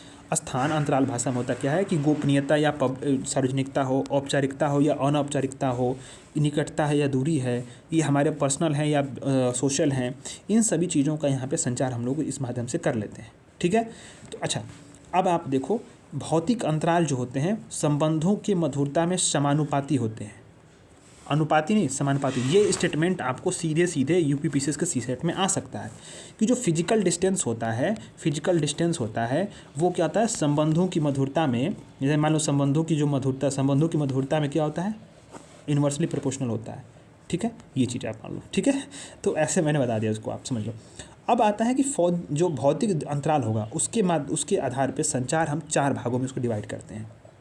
कैसे, बहुत ही घनिष्ठ संबंध हो, इंटीमेट कम्युनिकेशन हो 2 व्यक्तियों के बीच में, ठीक है, संचारकर्ता और प्राप्तकर्ता के बीच में, तो दूरी क्या होगी, एकदम बिल्कुल शून्य होगी, या तो बिल्कुल दूरी होगी ही नहीं, या फिर बहुत होगा तो मैक्सिमम 1.5 फीट का होगा, ठीक है। 1/2 फीट का दूरी, ठीक है, बहुत ही इंटीमेट कम्युनिकेशंस में। ये आपके पर्सनल रिलेशंस हो सकते हैं या फिर आप मतलब माता पिता, मतलब ठीक है, पति पत्नी, ऐसे ना, ये इंटीमेट कम्युनिकेशन हो गया। जन सेवक यानी सिविल सर्वेंट को इससे दूर रहना है, इंटीमेट कम्युनिकेशन से दूर रहना है, ठीक है। ये बात आप नोट कर लेना आज ही, वरना बहुत ही दिक्कत होगी, ठीक है। तो इंटीमेट कम्युनिकेशन से जन सेवक को बिल्कुल दूर रहना है, ठीक है। अब आता है पर्सनल कम्युनिकेशन। अब आता है पर्सनल कम्युनिकेशन मतलब व्यक्तिगत संचार। इसमें जो संचार करता होगा, प्राप्त करता होगा, उसके बीच की दूरी 1.5 फीट से लेकर के 4 फीट तक होती है। जो पेशेवर जीवन होता है, प्रोफेशनल होता है, वो इसी संचार के अंतर्गत आता है पर्सनल कम्युनिकेशन, जो इसमें 1.5 फीट से 4 फीट की दूरी होती है। सोशल कम्युनिकेशन, सोशल कम्युनिकेशन में जो दूरी होगी 4 से 12 फीट की होगी, ठीक है। यानी कोई सोशल गैदरिंग हो रही हो, शिकायत सम्मेलन हो रहा हो, कोई सम्मेलन मतलब मुशायरा हो रहा है, ये सब तमाम चीज़ होती है, इसमें सोशल कम्युनिकेशन होता है। एक होता है पब्लिक कम्युनिकेशन, ठीक है, पब्लिक कम्युनिकेशन, या इसको बोल सकते हो मास कम्युनिकेशन, ठीक है, मास कम्युनिकेशन। तो यहाँ पे क्या होती है, संचारकर्ता और श्रोता, इसके बीच की दूरी 12 फीट से अधिक सुनाई देती है, ठीक है। टेक्नोलॉजी का इस्तेमाल करके और भी इस्तेमाल इसको कर सकते हैं, ज़्यादा लोगों को प्रभावित करता है। जन सेवक के रूप में इसका जो होना चाहिए, क्या इस्तेमाल होना चाहिए कि आपका जो कम्युनिकेशन है पर्सनल टच वाला होना चाहिए। जैसे नरेंद्र मोदी, बराक ओबामा जो हैं, बिल्कुल पर्सनल टच देते हैं, ठीक है। अच्छा, जन सेवक के रूप में मान लो आप, ये चीज़ होती है मास कम्युनिकेशन में। जैसे आप डीएम हैं जिले के, जो कि आयोग, मैं ये आरोप नहीं लगा रहा हूँ, पर आप समझना, जब प्रोटेस्ट हो रहा था यूपीपीसीएस का, वहाँ पे आप देखना डीएम सर आ रहे थे और उनका कम्युनिकेशन का जो स्तर था, एक स्टूडेंट होने के नाते मैं बता रहा हूँ, या मैं जितना मैंने मास कम्युनिकेशन में मैंने पढ़ा है या कुछ जो भी अनुभव है, उनका कम्युनिकेशन बेहद ख़राब था। अगर डीएम साहब इतने संवेदनशील होते, या फिर तमाम चीज़ें अगर मतलब अधिकारी और इतने ही अगर अच्छे कम्युनिकेटर होते, तो वो प्रोटेस्ट वहीं ख़त्म हो जाता, 4 दिन तक 5 दिन तक चलता ही नहीं। कम्युनिकेशन गैप था वहाँ पे, ठीक है। ना तो अध्यक्ष साहब बाहर निकल रहे थे और ना डीएम साहब कायदे से बात कर रहे थे, लग रहा था रौब दिख रहा था, तैश दिख रहा था, इस सब तमाम चीज़ें होती हैं ना, पर्सनल टच नहीं था ये, ठीक है, ये चीज़ें होती हैं। अब यहाँ पे एक चीज़ छोटा हुआ है यहाँ पे, आप उसको मैं आपको अच्छे तरीके से और करने के लिए मैंने आपको सोचा बता दूँ, ठीक है।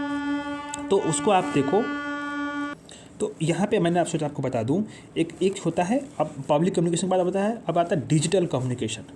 डिजिटल कम्युनिकेशन कहीं ना कहीं बहुत अधिक भूमिका निभा रहा है, ठीक है, डिजिटल कम्युनिकेशन। अब इसमें डिस्टेंस तो मतलब काफ़ी दूरी है, डिस्टेंस में काफ़ी दूरी हो सकती है, नज़दीकी भी हो सकती है, लेकिन डिजिटल कम्युनिकेशन जो है कहीं ना कहीं तकनीक जो यहाँ पे इस्तेमाल करते हैं, इसको आप अलग कर लेना, mass communication, digital communication. Digital communication जो है दूरी काफ़ी अधिक हो जा रही है, ठीक है, पर्सनल टच तो बिल्कुल नहीं है, लेकिन इसका इफेक्टिवनेस जो होता है वो अच्छा भी हो सकता है, नज़दीक, मतलब ये एक्सेप्शनल केस है। जैसे मान लो डिजिटल कम्युनिकेशन का मैं मतलब थोड़ा सा एक अलग हट के एग्जांपल दे रहा हूँ। जैसे मान लो कि बहुत ही लॉन्ग डिस्टेंस रिलेशनशिप है, ठीक है, जाहिर सी बात है उसमें निकटता कितनी है, बहुत ज़्यादा है। लॉन्ग डिस्टेंस का मतलब काफ़ी दूरी पे लोग रह रहे हैं, ठीक है, मतलब मैं इस पर्सपेक्टिव से बता रहा हूँ। कोई मान लो कि उससे गर्लफ्रेंड है, वो रह रही है न्यूयॉर्क में और ये है इंडिया में, बातचीत सब कुछ अच्छा है, जो कम्युनिकेशंस यहाँ पे नज़दीकियाँ होनी चाहिए वो डिजिटली है, ठीक है, लेकिन कि क्या है, डिस्टेंस काफ़ी ज़्यादा दूरी है। तो एक्सेप्शन केस इसमें बन रहा है, इसमें एक आता है डिजिटल कम्युनिकेशन का, वो एक नई तरीके से जो उभरती हुई कम्युनिकेशन की पूरी एक व्याख्या है ना, वो आ रही है यहाँ पे। तो यहाँ पे मैंने उसको इसलिए रख दिया क्योंकि जो है ये सवाल पूछा जा सकता है, ठीक है। अब तीसरे प्रकार के हम लोग आते हैं, अब हमें क्रोनोमिक्स यानी समय की भाषा। अब क्रोनोमिक्स को बहुत अच्छे तरीके से समझना, समय को, ये सब पूछा हुआ सवाल है सीधे, समय को धन के रूप में देखना होता है, क्रोनोमिक्स कहलाता है। ध्यान देना, समय को एक मनी के रूप में, समय को जीवन में इष्टतम उपयोग करते हैं इसमें, ठीक है। तो इसके आधार पे, समय के उपयोग के आधार पर जो क्रोनोमिक्स होता है, इसमें 2 भागों में बांटते हैं, एक होता है मोनोक्रोनोमिक्स और दूसरा होता है पॉलीक्रोनोमिक्स, ठीक है, मोनोक्रोनोमिक्स और पॉलीक्रोनोमिक्स। तो मोनोक्रोनोमिक्स क्या होता है, मोनोक्रोनोमिक्स होता है विकसित देशों में होता है, विकसित देश जो डेवलप होंगे, दुनिया के जो सभी विकसित देश होंगे वो एक ही समय में एक ही कार्य पर ध्यान दे रहे हैं। जैसे कि समय धन है, अब समय ही धन है और धन से अधिक महत्वपूर्ण भी है। जहाँ आप, सही बात है, पढ़ाई आपको इसीलिए करनी चाहिए कि आपको बिल्कुल समय जो है उसको कमाए ना, समय धन है, इसका उपयोग सूझबूझ से करना चाहिए, ठीक है। लेज़र बीम की तरह अगर एक तरफ आप ध्यान केंद्रित करोगे तो उसका परिणाम भी निकलेगा। जाहिर सी बात है, 20 फॉर्म भर दो, 20 फॉर्म में से कोई ना होगा आपका, लेकिन एक चीज़ पर आप टारगेट किए हो कि नहीं मुझे ये करना है करना है करना है, कभी ना कभी हो ही जाएगा वो, ठीक है। तो इसी तरह से जो देश होते हैं ना, विकसित देश, वो अपने संसाधनों का बेहतर इस्तेमाल करते हैं और प्रगति के पथ पर अग्रसर होते हैं। लेकिन अगर पॉलीक्रोनोमिक्स कह लें तो विकासशील देशों में पाया जाता है, तृतीय थर्ड वर्ल्ड कंट्रीज़ में, जैसे भारत, अफ्रीका, यहाँ अवसरों की संख्या तो बहुत कम है, साथ ही साथ क्या है कि एक साथ हम अधिक कार्य पर ध्यान देते हैं, ठीक ठीक है, ऊर्जा बढ़ जाती है, परिणाम बिल्कुल नहीं निकल पाता। ठीक, आप अपने पढ़ाई के स्टूडेंट लाइफ में देख सकते हो, जो सफल हो गया उस समझो मोनोक्रोनोमिक्स है, जो पॉलीक्रोनोमिक्स है वो असफल व्यक्ति है। क्यों असफल व्यक्ति है? कि मैं इस पर्सपेक्टिव में नहीं कि उसका सिलेक्शन नहीं हो रहा, मैं बोल रहा हूँ कि वो 20 चीज़ों पर ध्यान केंद्रित कर रहा होगा, उसका कहीं नहीं होगा, सीधी बात है। ठीक है, इस प्रकार देशों में संसाधनों का दुरुपयोग होता है और विकास के पथ पर फिसडी होते हैं। ये मोनोक्रोनोमिक्स और पॉलीक्रोनोमिक्स आपने देख ही लिया। अब आते हैं चौथा जो है आपका हैप्टिक्स, यानी स्पर्श की भाषा, टच लैंग्वेज, इसको बोलते हैं हैप्टिक्स। ठीक है, हैप्टिक्स ये नॉन वर्बल कम्युनिकेशन का एक बहुत ही इंपॉर्टेंट एस्पेक्ट है। स्पर्श कम्युनिकेशन को हम लोग पॉजिटिव भी ले सकते हैं, नेगेटिव भी ले सकते हैं। जैसे पीठ थपथपाना क्या है, एकदम बिल्कुल पॉजिटिव सा है, ठीक है ना। अब एक एग्जांपल देख लो, शरीर है ये, मान लो बॉडी है, शरीर के कमर से ऊपरी जो हिस्से होते हैं, कमर से ऊपर तक के हिस्से, उसको अगर आप टच करके मतलब टच करते हो तो ये एक है पॉजिटिव टच। लेकिन कमर से नीचे जहाँ जा रहे हो आप नेगेटिव टच पे जा रहे हो, ठीक है, नेगेटिव टच पे जा रहे हो। हालांकि इसमें एक अपवाद है, पैर छूना, ठीक है, पैर छूना जो एक अलग अपवाद है भारतीय सभ्यता संस्कृति में, हालांकि फॉर वेस्ट में तो वो भी नहीं है, लेकिन एक्सेप्शन है, ये बता दे रहा हूँ, ठीक है। तो जैसे पीठ थपथपाना पॉजिटिव संकेतक है। अब स्पर्श की जो भाषा होती है, लैंग्वेज ऑफ टच जो होता है, ठीक है, इसमें शरीर के आधे ऊपरी भाग पर जो स्पर्श होता है उसको पॉजिटिव मानते हैं, 1/4 भाग पर एकदम बिल्कुल पॉजिटिव होता है, लेकिन शरीर के निचले आधे भाग पर जो स्पर्श होगा वो नेगेटिव होगा, पैर छोड़कर। ये भारतीय परंपरा का विषय में बताया ना मैंने, ठीक है। अच्छा, माता पिता बेटी को आलिंगन माथे चूम लें तो ये बेहद प्रभावी होता है। स्पर्श की भाषा एक महत्ता बताते हुए कवि ने लिखा भी है कि चुंबन जो होता है वो अंकित करता है कि जब सर पर हाथ फिराकर माँ आसमान से ऊंचा मुझको मेरा माथा लगता है, एक तरह का ये कविता थी, ठीक है। तो ये जो नॉन वर्बल कम्युनिकेशन है वो उसमें फेशियल एक्सप्रेशन आपका क्या है, ये बहुत प्रभावी होता है, ठीक है। यहाँ से इससे जो है शारीरिक, इसकी प्रभावता जो होती है शारीरिक हाव भाव से भी अधिक होती है, ठीक है, ये बात है ना। फेस का आपका एक्सप्रेशंस क्या है, उसके माध्यम से आप जो है उस चीज़ों के पूरे हाव भाव को, उसकी पूरी होता है ना कि उसकी पूरी मतलब उसका थॉट प्रोसेस क्या है वो चीज़ आप समझ सकते हो, ठीक। अच्छा, इसमें सबसे इम्पॉर्टेंट बात आती है आई, जो आँख होती है ना, वो कम्युनिकेशन में आई जो होती है वो बहुत ही प्रभावशाली होती है। आँखें जो होती हैं वो मनोवैज्ञानिक बोलते हैं कि आत्मा की खिड़की है, आँखें कभी झूठ नहीं बोलती हैं, ठीक है। अच्छा, अभी आप एग्जाम्पल के तौर पे देखो, जो अभिनेता होते हैं मीडिया से छुपने के लिए धूप के चश्मे का इस्तेमाल करते हैं, जो ब्लैक चश्मा लगाते हैं, वो लिखा गया है, बट मैं बता रहा हूँ फैशन भी हो सकता है वैसा, ऐसा जरूरी नहीं कि वो झूठ ही बस छुपा रहे हों, बट हाँ आई जो होता है ना, आँखें, वो बहुत ही इंपॉर्टेंट होती हैं। अब इसी तरह से नेक्स्ट आता है पार्श्व लैंग्वेज, पार्श्व भाषा। अब ये बड़ा इंपॉर्टेंट है, ये बहुत इंपॉर्टेंट इसलिए है क्योंकि नॉन वर्बल कम्युनिकेशन में ना ये इसका बहुत अधिक इस्तेमाल होता है। तो यह जो होता है ना वो यह भाषिक, वर्बल और अभाषिक, इसके बीच के जो है योजक कड़ी होता है। जैसे वर्बल जो कम्युनिकेशन हो गया और नॉन वर्बल, इसके बीच का योजक होता है पार्श्व भाषा। इसमें अंतर्गत क्या आता है, तो वॉइस की क्वालिटी क्या है, एक बिल्कुल फटी बाँस जैसी आवाज़ है, कोई सुनना नहीं चाहेगा, सीधी बात है। वॉइस क्वालिटी, टोन क्या है, आपका वॉल्यूम क्या है, बोलने की स्पीड क्या है, उसका पिच क्या है, ठीक है। मुस्कुरा रहे हैं कि हंस रहे हैं कि जम्हाई ले रहे हैं, या शब्दों पे बल डाल रहे हैं, होता है ना कि मैं मान लो कि मैं इस पर बोलूँ कि नहीं आपको ये पढ़ना ही है, तो ये क्या हो गया, मैं इस पर बल डाल रहा हूँ, आप इसको पढ़ना चाहिए, ये एग्जाम इंपॉर्टेंट है। और मैं ऐसे यूजुअली ऐसे इसको आपको पढ़ना है, आपने भी उसको इग्नोर कर दिया, ये चीज़ है ना। तो ये शब्दों पे बल डालते हैं तो इसके मायने बदल जाते हैं, ठीक है। ये भाषिक संप्रेषण का बिल्कुल ही प्रभावशाली ये जो टूल होता है। इसी कारण जो लोक भाषा होती है बेहद प्रभावी होती है। अच्छा, जो पार्श्व भाषा होती है पैरा लैंग्वेज, इसमें होता क्या है कि इसका आशय अर्थ भाषा का होता है, मतलब समान या अर्थ भाषा, ठीक है। इसको हिंदी में पार्श्व भाषा बोलते हैं। मौखिक संचार में जो वक्ता का अधिक गहन अवलोकन करें तो अपने संचार में जो उतार चढ़ाव होता है, जैसे नरेंद्र मोदी जी को आप स्पीच सुनना, उनकी पार्श्व भाषा बहुत बेहतरीन है। पार्श्व लैंग्वेज जैसे उनका जो टोन होगा बोलने का, जो पिच होगा, जो क्वालिटी होगी, वॉल्यूम होगा, स्पीच रेट होगा, जो उतार चढ़ाव वो उनका आता है। जैसे कभी किसी शब्दों को बल देंगे और किसी चीज़ को मतलब उसमें उनको दिखाना है, बताना कि ये इंपॉर्टेंट है या चीज़ें हैं, तो उस पर बार बार उस तरह से जो उनका उतार चढ़ाव जो आवाज़ में स्पीचेस में आते रहते हैं, उसी के मिश्रित रूप को हम लोग पैरा लैंग्वेज बोलते हैं। नरेंद्र मोदी जी इसमें बेहद ही इफेक्टिव स्पीच देते हैं, ठीक है। पार्श्व भाषा उनकी बेहद बहुत महत्वपूर्ण है और बहुत मजबूत भी है, ठीक है।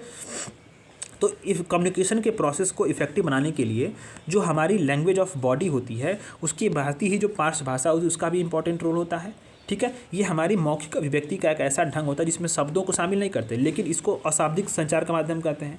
अब ऐसा ये विस्तृत क्षेत्र होता है जिसके इंपॉर्टेंट भाग होते हैं कि आवाज़ क्या है, आवाज़ किस तरह से उच्च आवाज़ मतलब किस प्रकार से ऊँची नीची हो रही है, प्रेशर, जो वर्ड प्रेशर, किस पे फोकस कर रहे हैं आप, किस पे प्रेशर डालें किस शब्द पे, ये सारी चीज़ें इसमें शामिल होती हैं। अब आता है कि अंतर व्यक्तिगत संप्रेषण का उद्देश्य क्या है, आवश्यकता क्या है।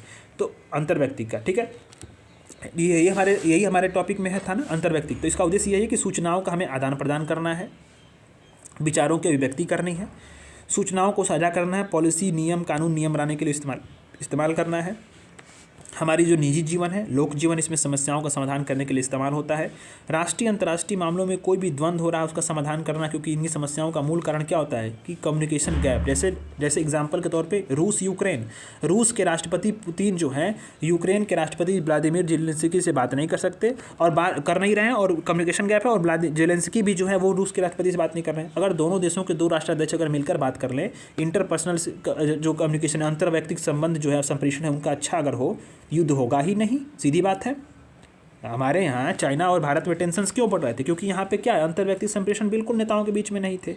वहीं जब चीज़ें जब सॉल्व हुई हैं, डोकलाम का जो डोकलाम बोला सॉरी, ये लद्दाख वाली जो इश्यूज़ थी वो सॉल्व हुए। हमारे अभी कल के ही न्यूज़ बता रहा हूँ, कल के रक्षा मंत्री की बैठक हुई वहाँ के डिफेंस मिनिस्टर के साथ। तो ये क्या हो रहा है कि समस्याओं का मूल कारण क्या होता है, संप्रेषण या समाधानहीनता, सीधी बात है, ठीक है। अब आ रहा है कम्युनिकेशन चैनल्स, यानी संचार के मार्ग। बहुत ही इंपॉर्टेंट है, बहुत ही इंपॉर्टेंट ये वाली चीज़ें हैं। तो जो कम्युनिकेशन चैनल्स हैं, मार्ग हैं, उसको 2 भागों में हम लोग विभाजित करते हैं। किस आधार पे, मार्ग के आधार पे। चैनल क्या है, तो एक होगा ऑफिशियल चैनल, दूसरा होगा अनऑफिशियल चैनल। ऑफिशियल चैनल कहाँ इस्तेमाल होता है, जो ऑफिशियल तौर पे इस्तेमाल होता है संचार, उसको ऑफिशियल कम्युनिकेशन बोलते हैं। जैसे संगठन हो गया कोई, उसका जो शीर्ष अधिकारी होगा, काफ़ी सोच समझ के जो संचार करेगा, उसको ऑफिशियल बोलेंगे। जैसे मान लो कोई सचिव हैं, यूपीपीसीएस आयोग के जो अध्यक्ष हैं, जो डिसीजन लेंगे वो बिल्कुल सोच समझ के लेंगे, ठीक है। ऑफिशियली वो कम्युनिकेट कर रहे हैं, काफ़ी इफेक्टिव होता है, बिल्कुल प्रभावी होता है, उसका प्रभाव बहुत ही ज़्यादा है, इफेक्टिव होता है, ठीक है। कोई इनफॉर्मल चैनल है, ठीक है। तो अनौपचारिक तौर पे जो संचार होता है उसको अनौपचारिक संचार कहते हैं। इसे अंगूर लता संप्रेषण बोलते हैं, ग्रेप वाइन, यानी इनफॉर्मल, क्योंकि अंगूर की लताओं की तरह से अंगूर होता है ना, अंगूर के आप गुच्छा देखोगे ना, तो उसमें कई सारे अंगूर होते हैं, इस तरह से वो भी संचार बेतरबी से जो होता है वो छिटे होते हैं उसमें, ठीक है। तो ये क्या होता है, एक तरह से देखें तो ये बाई प्रोडक्ट होता है किसका, जो ऑफिशियल कम्युनिकेशन का, ठीक है। इसका संपूरक भी हो सकता है या उसका बाई प्रोडक्ट भी हो सकता है। जैसे कैसे, एग्जांपल के तौर पे मैं आपको बता रहा हूँ बहुत अच्छे तरीके से।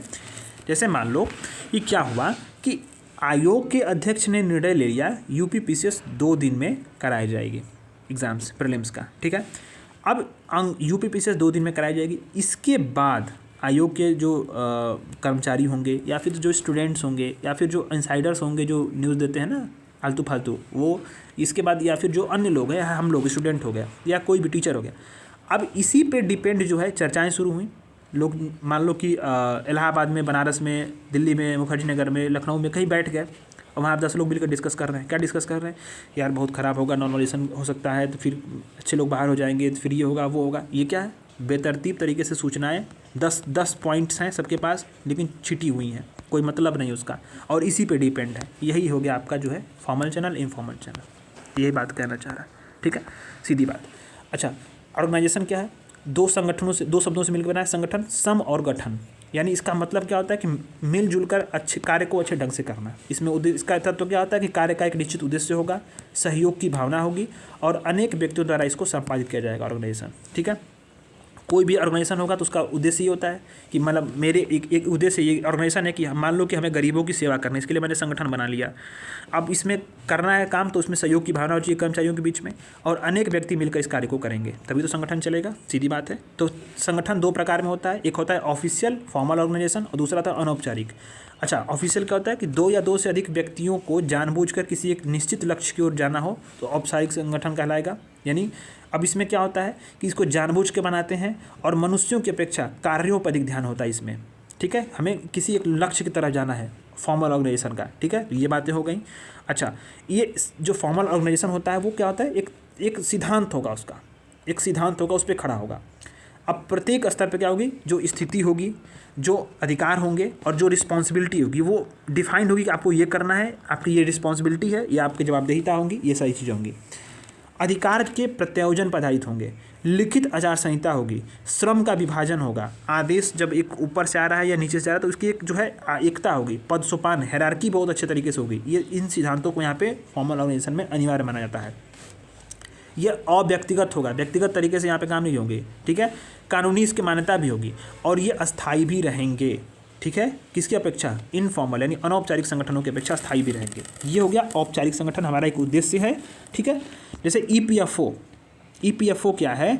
जो है एम्प्लॉयमेंट प्रोविडेंट फंड ऑर्गेनाइजेशन। ये क्या है? ईपीएफओ। इसका उद्देश्य क्या है कि हमें पीएफ प्रोवाइड करना है। ठीक है, प्रोविडेंट फंड ये बना है। इसके लिए पूरा आप एग्जाम्पल आप देख लो, एग्जाम्पल के तौर पे ईपीएफओ को आप ले लेना। ठीक है, बेहद आसान तरीका से इसमें सब कुछ होता है। तो ये सारी चीज़ें जैसे बना है, सब कुछ इसमें फिट बैठता है ना। ये देख लो आप। अब आता है इनफॉर्मल ऑर्गेनाइजेशन।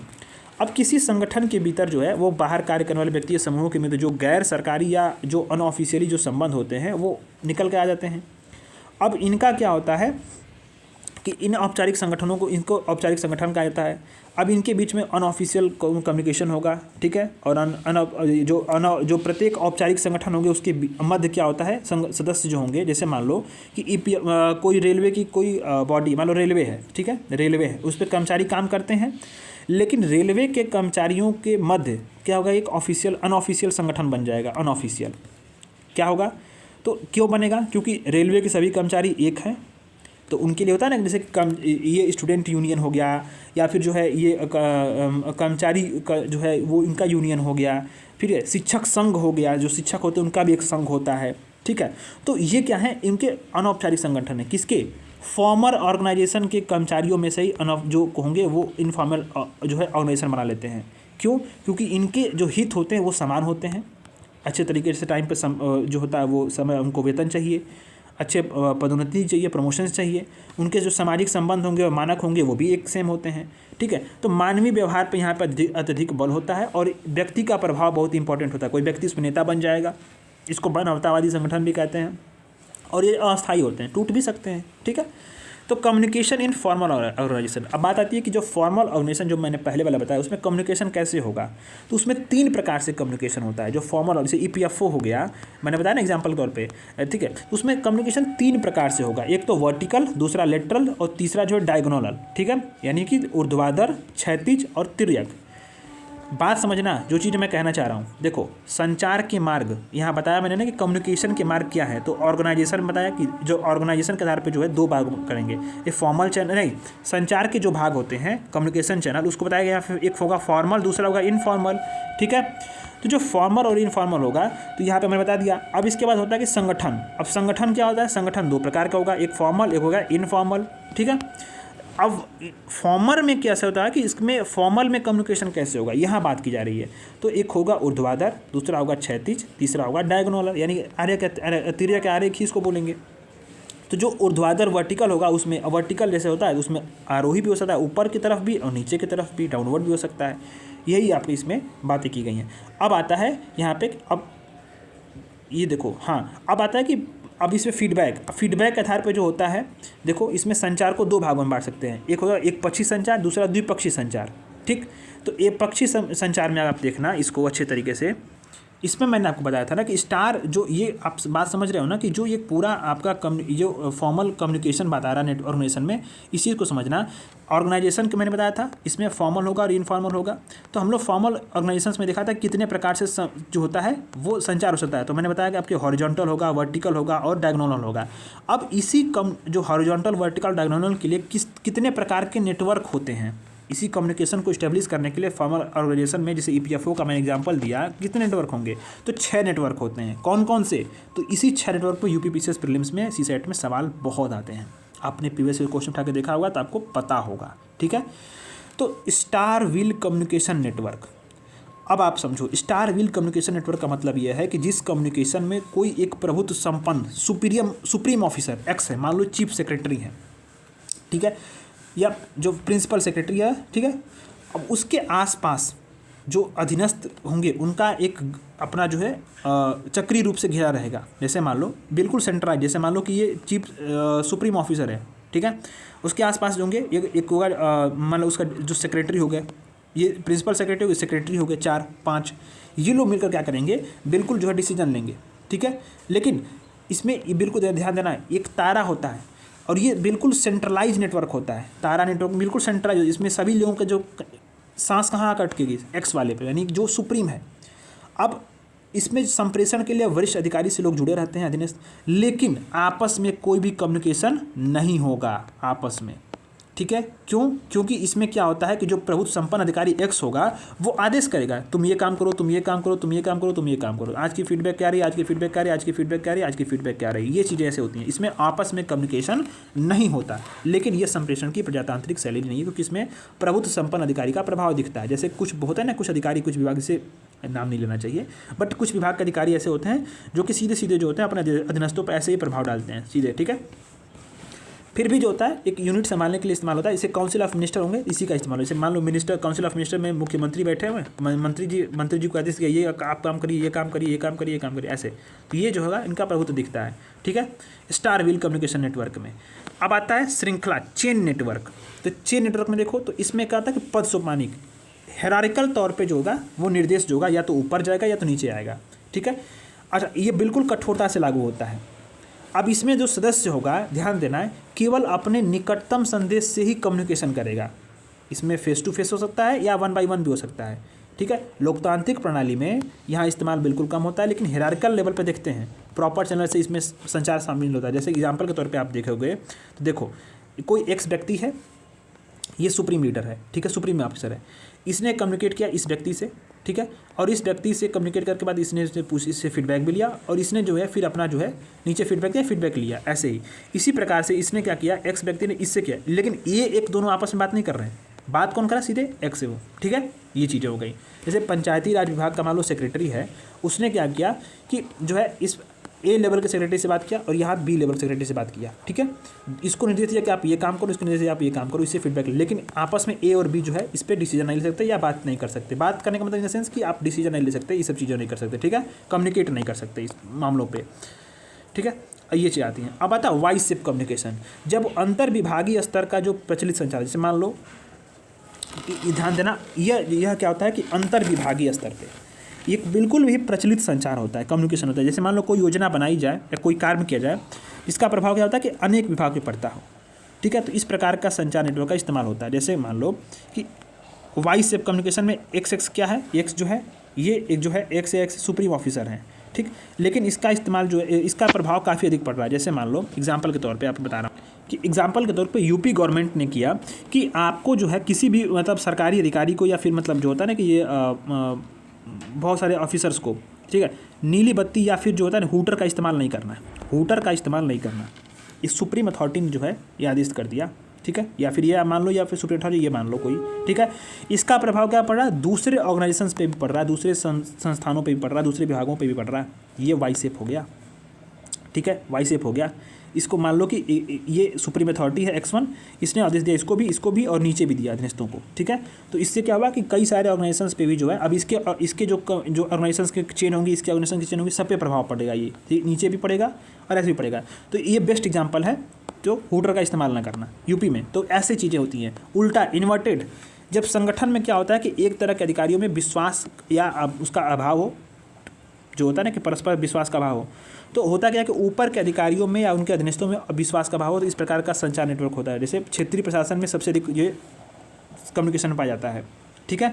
इसमें देखो, इसमें X1 X2 जो है ये सुप्रीम जो है, ये आपके X1 और X2 ये क्या है, बिल्कुल आपके सुप्रीम है, ऑफिसर्स हैं, लेकिन क्या है कम्युनिकेशन गैप है, इसमें कम्युनिकेशन गैप है, डिस्ट्रस्ट है काफ़ी ज़्यादा।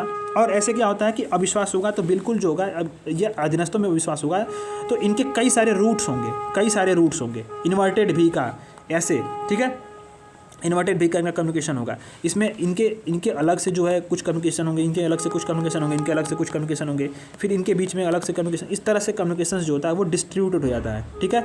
तो एक इन्वर्टेड भी का कम्युनिकेशन कब होता है, जब डिस्ट्रस्ट होता है, ठीक है। अब आता है ब्रीथ में। अब ब्रीथ कम्युनिकेशन में क्या होता है कि इस समूह का जो सदस्य होगा केवल पड़ोसी से ही बात करेगा, ठीक है, और अपनी निकटता से ही भेजा। जैसे मान लो मीटिंग में, राउंड टेबल कॉन्फ्रेंस में, जैसे मान लो जैसे मीटिंग हो रही है राउंड टेबल कॉन्फ्रेंस, जैसे गोल में सम्मेलन आप पढ़ते होगे, ऐसे ही राउंड टेबल कॉन्फ्रेंस जो होती है आप देखते होंगे, जिले के डीएम वगैरह बैठते हैं, यहाँ बीच में डीएम बैठता है, इसके आसपास ये ऐसे चेयर होती है, इसमें तमाम अधिकारी बैठते हैं, ठीक है, डीएम एसपी बैठ जाते हैं, तो या मंत्री आ गए, तो इसी प्रकार के सर्किल नेटवर्क होते हैं। एक दूसरे से बात कर सकते हैं और अपने चैनल को अपनी वरिष्ठता के क्रम में, जैसे बैठते कैसे हैं, यहाँ सबसे लोवेस्ट क्रम का अधिकारी होगा वो इनको बोलेगा ऐसे, ये फिर अपनी बात को यहाँ कहेंगे, ऐसे ही होता है चेन ये, ठीक है। तो इस तरह की चीज़ें होती हैं। अभी आता है कि all channel network. All channel network क्या होता है कि जब किसी संगठन के जो सभी सदस्य होंगे एक दूसरे से एक्टिव तौर पे मुक्त रूप से संदेश प्राप्त करें, किसी को कोई भेज देगा संदेश, या किसी से बात कर सकता है। जैसे मान लो कि कोई लेखपाल है, सीधे डीएम से बात करे, डीएम सीधे जो है वो चीफ सेक्रेटरी से बात करे। इस तरह के कम्युनिकेशन होते हैं, वो ओपन नेटवर्क होते हैं, लेकिन ये संभवतः होता तो नहीं है, ठीक है। लेकिन ये बिल्कुल डिसेंट्रलाइज होता है, ये चैनल होता है बिल्कुल डिसेंट्रलाइज, इसमें कोई भी सेंट्रलाइजेशन नहीं होगा, पूर्णतः एक दूसरे से जुड़े हुए नेटवर्क के रूप में मानते हैं। और एक मीटिंग में या एक विभाग में जो अधीनस्थ होंगे, इसमें ये सर्वाधिक विश्वास दिखाता है। क्या दिखाता है? सर्वाधिक विश्वास यही दिखाता है। इसमें सूचना का जो प्रवाह होगा बिल्कुल जो होता है वो सर्वाधिक होता है, ठीक है। अच्छा, अब आते हैं इसमें कि डिसेंट्रलाइज मॉडल क्या है। तो देखना, सभी मार्ग नेटवर्क हैं, ऑल चैनल नेटवर्क और सर्किल कम्युनिकेशन नहीं होता है, डिसेंट्रलाइज कम्युनिकेशन है, डिसेंट्रलाइज, बाकी सभी सेंट्रलाइज्ड है। लेकिन अब आता है इनफॉर्मल कम्युनिकेशन, ठीक है। इनफॉर्मल कम्युनिकेशन, अब हम लोग तो फॉर्मल कम्युनिकेशन की बात कर रहे थे, अब हम लोग आते हैं इनफॉर्मल कम्युनिकेशन की बात। अब आता है एग्जाम्पल के तौर पे देखो आप कि जो इनफॉर्मल कम्युनिकेशन होता है सोशली स्तर पे, जो मान लो कि कोई व्यक्ति गया ऑफिस में सरकारी और अधिकारियों से बातचीत हो रहा है, तो ये क्या है? इनफॉर्मल कम्युनिकेशन होता है। ये ऑफिशियल ढांचे से बाहर भी होता है, कभी कभी उसके साथ भी होता है, कभी कभी जानबूझ भी करते हैं। ये प्रशासन या शासन को से ऑथराइज जो नहीं होता है, ठीक है।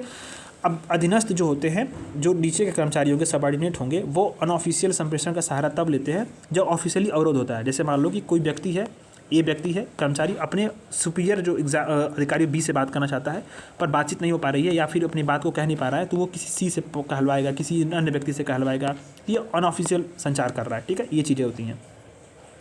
या फिर मान लो कि बी सर मान लो छुट्टी देना चाहते हैं कि नहीं देना चाहते हैं, तो इसकी जानने के लिए सी से बात करेगा जो छुट्टी को देता है, ठीक है। तो ये कर्मचारी तो मतलब जानना चाहेगा कि उनका क्या मत है, देंगे कि नहीं देंगे, तो कहेंगे, देंगे तो कहेंगे, नहीं देंगे तो नहीं कहेंगे छुट्टी के लिए। तो ऐसी चीज़ होती है ना, ये बिल्कुल इनफॉर्मल चैनल्स होते हैं, ठीक है। कभी इसको समाप्त नहीं किया सकता है, इसको रोका भी नहीं सकता, रोकेंगे तो दूसरी तरह से चला जाएगा, ठीक है। अब ये होता है ना कि व्यक्ति का जन्मसिद्ध अधिकार है, जो अनौपचारिक संगठन जो संचार होता है अनऑफिशियल, ये व्यक्ति हमेशा जब तक व्यक्ति जीवित रहेगा वो तो करता रहेगा, ठीक है। जहाँ भी व्यक्ति जुटेंगे अनऑफिशियल कम्युनिकेशंस दोगे, वो ऑटोमेटिक जो है वो चलने लगेगा, ठीक है। ऑफिशियली और अनऑफिशियली के बीच में यही तो अंतर होता है कि ऑफिशियली संचार को बीच में जो होता है वो श्रोता द्वारा रोक सकते हैं, ठीक है, श्रोता द्वारा रोक सकते हैं। किंतु अनऑफिशियल संचार को एक बार अगर आपने प्रेषित कर दिया तो उस स्रोत का नियंत्रण बिल्कुल जो होता है वो समाप्त हो जाता है। मतलब अगर आप जान लो कि अगर कोई व्यक्ति आपने कह दिया कि मान लो मेरा सिलेक्शन नहीं हुआ, अब आपने बस इतना कहा कि मेरा सिलेक्शन नहीं हुआ क्योंकि पेपर कटिंग था, मेरा पेपर अच्छा नहीं गया, लेकिन आपने इतनी बात कह दी, अब उस पर रोक लगाना आपका काम नहीं है। सिलेक्शन नहीं हुआ बस यही बात काफ़ी है। लोग मिर्च मसाला जैसे पढ़ता नहीं था, वो आवारा है, तो घूमता है, तो पैसे बर्बाद कर दिए, ये सब चीज़ें। ये क्या हो गया कि नमक मिर्च लाकर उसको लोग स्वतंत्र हो जाते हैं कुछ भी कहने के लिए, अफवाहें बहुत अधिक होती हैं, ठीक है। तो इनफॉर्मल कम्युनिकेशन 4 प्रकार का होता है, ध्यान देना, इसमें सब कुछ नोट करते जाना आपने। 4 प्रकार का, एक होता है सिंगल स्ट्रैंड जो एकल श्रृंखला नेटवर्क, दूसरा गॉसिप या उसको अंगूरी लता नेटवर्क बोलते हैं, ग्रेप वाइन, तीसरा होता है प्रोबेबिलिटी नेटवर्क, चौथा होता है झुंड नेटवर्क। तो सिंगल नेटवर्क में क्या होता है कि एक अनौपचारिक संचार नेटवर्क में जो सूचना होती है वो एक व्यक्ति से दूसरे व्यक्ति को, तीसरे चौथे ऐसे यूनिट चलती रहेगी सिंगल स्ट्रैंड से, ठीक है। अब इसमें तथ्य भी फैल सकती है और एक हद तक अफवाहें भी फैलेंगी, ठीक है। तो ये अब देखो इसमें क्या होता है, इसमें इस चीज़ को आप समझो कि एक हद तक जो होगा वो ऊपर भी जा सकती है, मतलब टॉप अप भी कम्युनिकेशन हो सकता है, एक बॉटम अप भी कम्युनिकेशन की दिशा हो सकती है, ठीक है। सूचना जो होती है वो बिल्कुल तीव्रतम गति से संचारित होती है, मतलब बहुत ही फास्ट, और किसी प्रबंधक या प्रशासक को इसके उपयोग से बचना चाहिए, क्योंकि जो होता है इससे क्या होगा कि अनऑफिशियल संचार के इस प्रतिरूप से संगठन के किसी कर्मचारी तक ये बात पहुँचे या ना पहुँचे, किंतु अफवाहें फैल जाती हैं और अच्छा संचार ये बिल्कुल नहीं माना जाता, ठीक है। अब आता है गॉसिप नेटवर्क यानी ग्रेप वाइन नेटवर्क, यानी ऐसा नेटवर्क होता है जहां सूचना और जो तथ्य होंगे उनको स्वैच्छिक रूप से और निर्बाध रूप से फैलाया जाता है, ठीक है। इसे ग्रेप वाइन, जैसे मान लो एक ये तथ्य है, इसको इनको दिया गया तथ्य, इनको कुछ कहा, इनको कुछ कहा, इनको कुछ कहा, इनको कुछ कहा। जैसे होता है ना कि आप एक व्यक्ति है और उसने एक बात जान ली, तो उनसे भी कहेगा, उनसे भी कहेगा, उनसे भी कहेगा, उनसे भी कहेगा, ये लोग उठेंगे इनसे ऐसे करके ना, ये पूरा अंगूरी लेता है नेटवर्क। इसको ग्रेप वाइन नेटवर्क भी बोलते हैं, गॉसिप नेटवर्क भी बोलते हैं। ग्रेप वाइन शब्द का जब उद्भव कब हुआ था, तो अमेरिका का जब अमेरिकन गृह युद्ध के समय जब सेना की गुप्त सूचनाओं को संप्रेषित करने के लिए क्या होता था कि टेलीग्राफ लाइनों को ग्रेप वाइन के पैटर्न पर एक वृक्ष के दूसरे वृक्ष से जोड़ देते थे, ठीक है। अब होता क्या था कि इस प्रकार भेजे गए संदेश को यहाँ पे विकृत कर देते थे या छेड़ देते थे, ताकि जो होती थी, ठीक है, अब होती थी क्या कि जो प्रेषित होने वाली जो सभी गैर सरकारी या ऑफिशियल जो सूचनाएं होती थी, होती क्या थी कि वो उसमें उसको ग्रेप पॉइंट सूचनाएं कहलाने लगी, ठीक है। तो ऐसे में जो संप्रेषण में जो रोज़मर्रा के गप्पे होते हैं, कामकाज होते हैं, उसकी अधिक उसमें प्रधानता होती है, और ऐसी सूचनाएं जो होती हैं जो कि ऑफिशियल चैनल से आप भेज नहीं सकते और नहीं भेजा सकता है। तो ऐसे में यहाँ पे गॉसिप नेटवर्क का इस्तेमाल, जैसे ऑफिस में है, ऑफिस में इसने ये पहना, इसने ये किया आज इस कार्य के लिए, जो है मतलब होता है ना कि नॉर्मल सी अपनी अनौपचारिक बातें इसमें होता है, ठीक है। सामान्यतः जो लो स्तर के कर्मचारी होते हैं इसी तरह का कम संप्रेषण के ये बेसिक आधार होते हैं और चटपटी खबरें पहुंचाते रहते हैं, ठीक है। ये सारी चीज़ें होती हैं। इसमें व्यापक रूप से इसको तोड़ मरोड़ सकते हैं, त्रुटिपूर्ण भी हो सकती है। सबसे बड़ी कमी है कि अफवाहों और अर्धसत्यों को बहुत जल्दी फैलाती है, किसी व्यक्ति की प्रतिष्ठा या छवि को गिरा भी सकती है, ठीक है। लाभ ये है कि बहुत तेज़ी से इसका प्रसारण होता है और लगभग 80% तक सही हो सकता है, ठीक है। यदि जो ग्रेप पॉइंट कम्युनिकेशन, इसमें अगर सूचनाएं निर्धार या कपोल कल्पित हो या कल्पना की गई हो तो इसे अफवाह कहते हैं, ठीक है। ये चीज़ें हैं। अच्छा, अब आता है प्रोबेबिलिटी चेन नेटवर्क। अब प्रोबेबिलिटी चेन नेटवर्क की बात यहाँ पे की जा रही है कि इसमें एक व्यक्ति के द्वारा अन्य व्यक्तियों को अनियमित रूप से संदेश भेजते हैं। अब अनियमित रूप से, ठीक है, अनियमित रूप से इसमें चैन भेजेंगे। से ये सोर्स हो गया, देखो आप समझो इस बात को, ये सोर्स हो गया, इस सोर्स ने इस व्यक्ति को संदेश भेजा, इस व्यक्ति ने इस व्यक्ति को भेजा, इस व्यक्ति ने फिर क्या किया, इसको भेजा, फिर इसने इससे इसको भी भेज दिया। फिर ऐसे होता है ना कि प्रोबेबिलिटी, इसमें अचानक किसी रोचक संदेश को व्यक्त करते हैं। इसमें होता क्या है कि अचानक जो होगा कुछ व्यक्तियों को संदेश मिलेगा, कुछ को नहीं मिलेगा, सीधी बात है। तो इसमें इसका प्रसारण का इसमें जो सेलेक्टिव प्रसारण का कारण क्या होगा, जाति हो सकता है। जैसे मान लो कोई जाति है, अखिलेश यादव हैं, या फिर मान जो जातिगत राजनीति करते हैं, जैसे मान लो कि एग्जाम्पल के तौर पर मायावती हैं, ठीक है, एक खास कम्युनिटी को रिप्रेजेंट करती हैं जातिगत राजनीति। हालांकि पॉलिटिकल पार्टी है तो वो थोड़ी कहेगी मतलब है, लेकिन फिर भी एक जातिगत को, ठीक है। लालू यादव हो गए, नीतीश कुमार हो गए, ममता बनर्जी हो गई, बंगाली अस्मिता की बात करती हैं, ठीक है।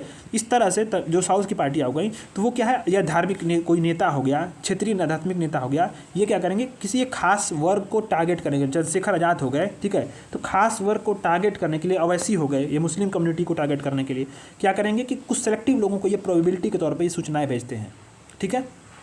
ये क्षेत्र जाति रंग के आधार से प्रभावित होकर कर सकते हैं, सही कारणों का पता नहीं होता, अचानक होता है, विश्वास की कोई बात नहीं होती इसमें, ठीक है। अब आता है चौथा, क्लस्टर नेटवर्क।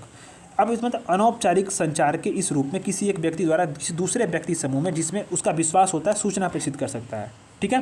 क्लस्टर, किसी एक व्यक्ति, देखो ध्यान देना, इसमें ऑफिशियल जो संचार होगा इसमें एक व्यक्ति के द्वारा किसी दूसरे व्यक्ति समूह में जिसमें इसका विश्वास होता है, जैसे मान लो इसका विश्वास इसमें है, ठीक है, अब इसका विश्वास इसमें है, इसका विश्वास इसमें है, तो क्लस्टर के तौर पे इसको भेज सकता है। इन लोगों को भेजेगा, फिर यहाँ से यहाँ पहुँचेगा, यहाँ से ऐसे पहुँचता है। अब यहाँ पे क्या होता है कि इसमें होता है कि सभी जो सूचना होती है ना वो जल्दी से सदस्यों तक पहुँच जाती है, क्योंकि प्रत्येक व्यक्ति का किसी न किसी में विश्वास होता है और ये विश्वास समुदाय सभी लोगों को अनुशासित भी रखता है और ये धीरे धीरे जो है वो ट्रांसफर भी करता रहेगा इन्फॉर्मेशन को या सूचना को, ठीक है। व्यक्ति अहम, ये इत्यादि मनोवैज्ञानिक समस्या को दूर करते हुए इस संचार के प्रतिरूप में कोई सूचना तीव्रता पूर्वक प्रेषित की जाती है। मतलब व्यक्तिगत तौर पे नहीं बल्कि सामूहिक तौर पे, क्लस्टर के तौर पे। जैसे मान लो कि एक संगठन है ए, एक बी सी डी ई, ए संगठन ने बी संगठन के लोगों को भेज दिया, बी संगठन का कोई नेतृत्व करता होगा, उसको यहाँ व्यक्ति प्रधानता नहीं है, ये व्यक्ति जो है वो सबको अनुशासित रख रहा है, फिर सी को दिया, सी ने फिर डी को दिया, ऐसे करके ये और अन्य लोगों तक ये कम्युनिकेशन पहुँच रहा है। क्लस्टर नेटवर्क होता है ये। अनौपचारिक जो संचार होता है अनऑफिशियल, इसका सबसे लोकप्रिय होता है और संगठनों में सबसे इम्पोर्टेंट भी होता है, ठीक है। इससे संगठन में कैसे इंपॉर्टेंट हुआ, तो कर्मचारी संघ के ए ने कर्मचारी संघ के बी के नेता को भेज दिया, बी ने सबको अनुशासित रखा और बी से सबको बताया कि ये चीज़ें हैं, फिर सी को भेज दिया, फिर सी ने सबको बता दिया, फिर सी डी ने डी को भेजा, ऐसे करके ये क्लस्टर नेटवर्क बनता रहता है बहुत ही अच्छे तरीके से, ठीक है। अब इसके गुण क्या होते हैं औपचारिक संचार के, इनका प्रसार काफ़ी तेज़ी से होता है, अन्य माध्यमों का ये बिल्कुल सहयोगी होता है, सेफ्टी वॉल्व होते हैं और इसकी जो प्रतिपुष्टि होती है बिल्कुल मजबूत होती है और संगठनात्मक शक्ति का यहाँ पे विकास भी होता है। अब आते हैं अनौपचारिक संचार के अवगुण। इसे अपुष्ट संचार मानते हैं क्योंकि इसे गंभीरता से नहीं लेते, इसलिए हमेशा भ्रम की स्थिति होती है। अब अनौपचारिक संचार के अवगुण होते हैं कि संदेश को क्या करता है, विरूपित कर देता है, विरूपित कर देता है, ठीक है। गंभीरता से लेते नहीं है, भ्रम होगी तो इसका जो रूप होगा ना वो बदल जाता है। सक्रिय अधिकारियों या विभागों या छवि जो व्यक्ति होगा उसकी छवि को क्षति भी पहुंचा सकता है इन्फॉर्मेशन। जैसे राहुल गांधी की छवि सबसे बड़ा उदाहरण है। राहुल गांधी की एग्जाम्पल मैं बता रहा हूँ ना आपको कि इनकी छवि को बिल्कुल ही इनफॉर्मल कम्युनिकेशंस ने बिगाड़ दिया, ठीक है। मैं बता तो रहा था इसको ऐसे संगठन की नीतियों निष्कर्षों पे भी क्षति पहुंचती है और कई कई बार होता क्या है कि बनाई गई योजना भी असफल हो जाती है।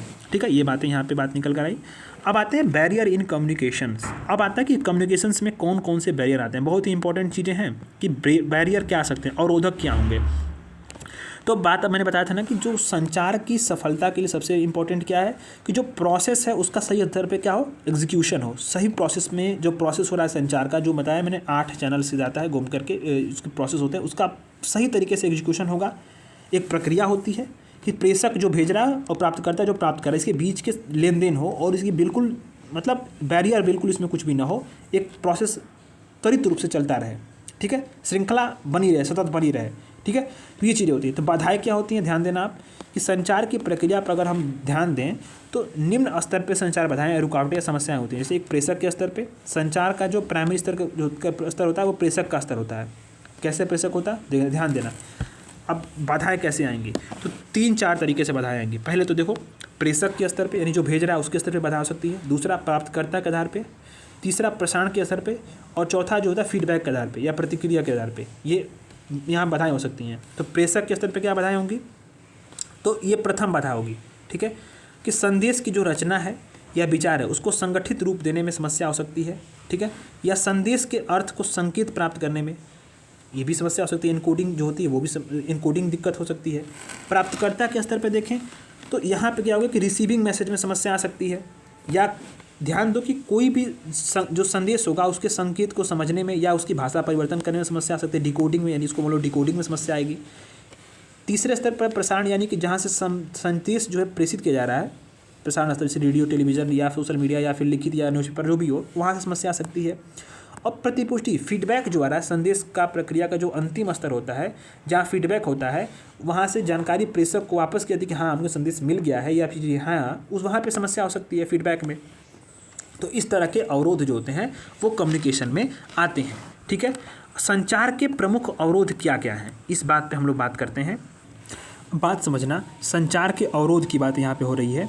तो मान लो कि संचार की जो प्रोसेस होती है उसमें जो संदेश प्रेषक भेजने वाला होगा और प्राप्तकर्ता होगा, उसके बीच में अवरोध होता है, तो उसको हम लोग बोलते हैं इनकम्प्लीट कम्युनिकेशन। मान लो कि अब इन बाधाओं के कारण क्या होता है कि कम्युनिकेशन होता है, कम्युनिकेशन जो होता है वो अपूर्ण हो जाएगा, या मल कम्युनिकेशन होगा यानी कि कुसंचार होगा, गलत संचार हो सकता है, या मिसकंस्ट्रक्ट हो सकता है, या मिसकम्युनिकेशन हो सकता है। शब्दों पर ध्यान देना, इनकम्प्लीट, मल कम्युनिकेशन, इनकरेक्ट, मिसकंस्ट्रक्ट, मिसकम्युनिकेशन, इन सारी चीज़ें हो सकती हैं। और इससे क्या होता है कि जो व्यावसायिक दिक्कतें आएंगी, मैनेजमेंट लेवल पे दिक्कतें आएंगी, इन सारी चीज़ समस्याओं को आती हैं।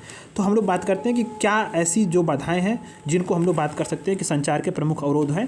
तो ये आप समझो, तो संचार के अवरोध में बात आती है भाषागत अवरोध। पहला आता है भाषागत अवरोध, फिर होता है दृष्टिगत अवरोध, फिर संगठनात्मक अवरोध, फिर व्यक्तिगत अवरोध। तो भाषागत अवरोध क्या होता है, पहले हम लोग इस बात को समझते हैं। ठीक है, अब आता है भाषागत अवरोध। तो भाषागत अवरोध में होता है कि अस्पष्ट पूर्वधारणा है, मतलब कोई हमारी परसेप्शन बना के हमने रख दिया है वो अस्पष्ट है। दूसरा, विभेदात्मक मान्यताएं क्या है, गलत शब्दों में संदेश भेजा जा रहा हो, या अनुवाद उसका गलत किया जा रहा हो, या शब्दों अर्थों के अलग अलग अर्थ निकाले जा रहे हो, ये भाषागत अवरोध में आते हैं।